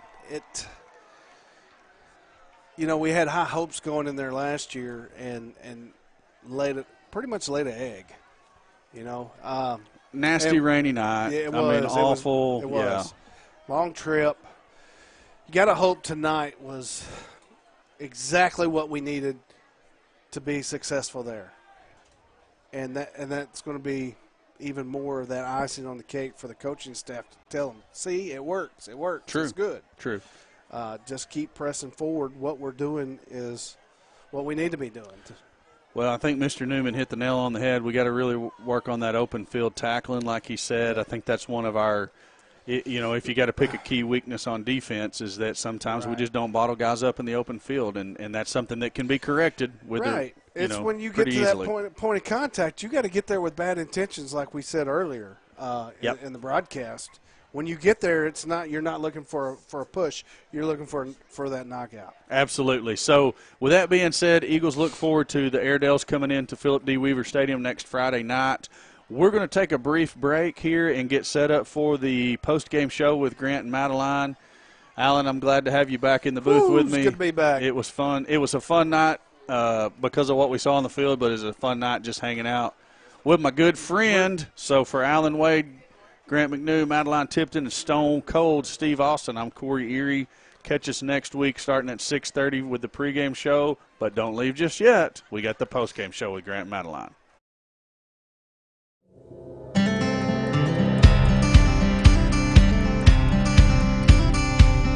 Here at Charlie's Corner, we have everything you need from men's shoes and boots to camo and graphic tees. Come on down to Charlie's Corner next to Linda Marie's at the Vilonia Commons.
Trying to look taller than me here.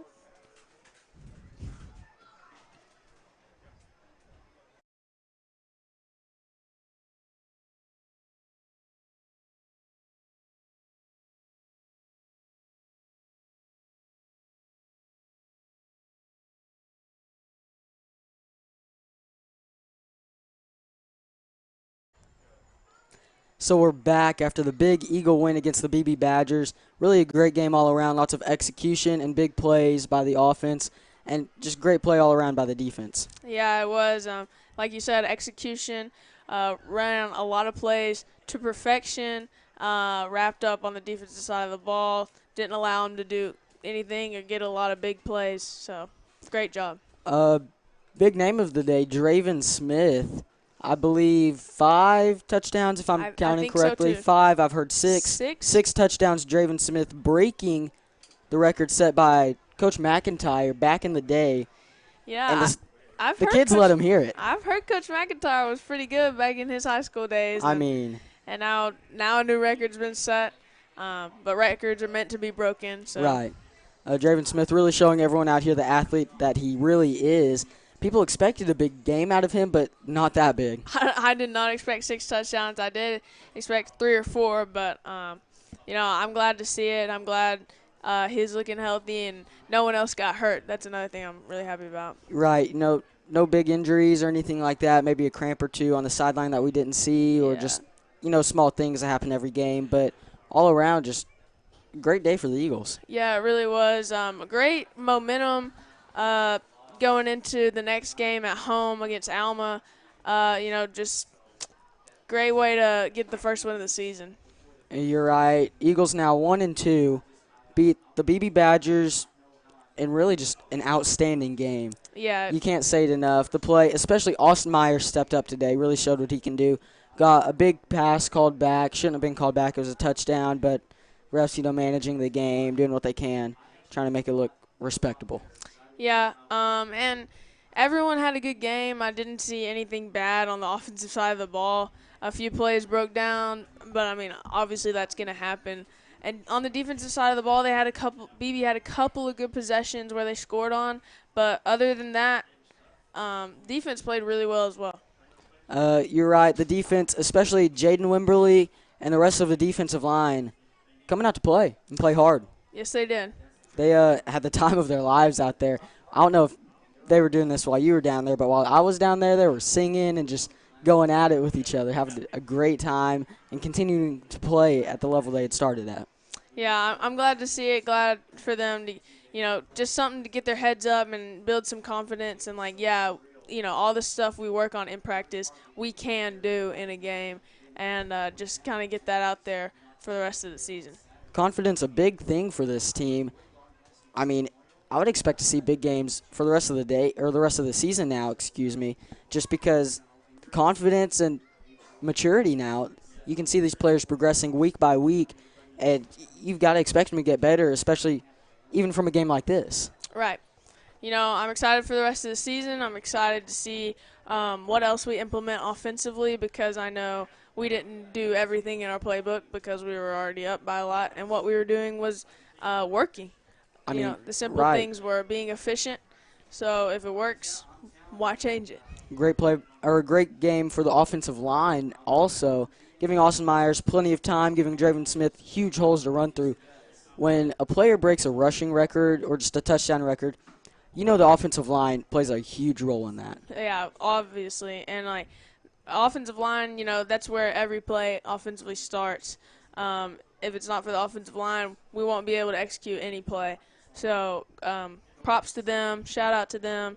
A great game by those 5 guys. You're exactly right. So I believe we're going to just cut out now. I'm Grant McNew alongside Madeline Tipton, Corey Erie, Alan Wade, and Stone Cold Steve Austin. We'll see you next week.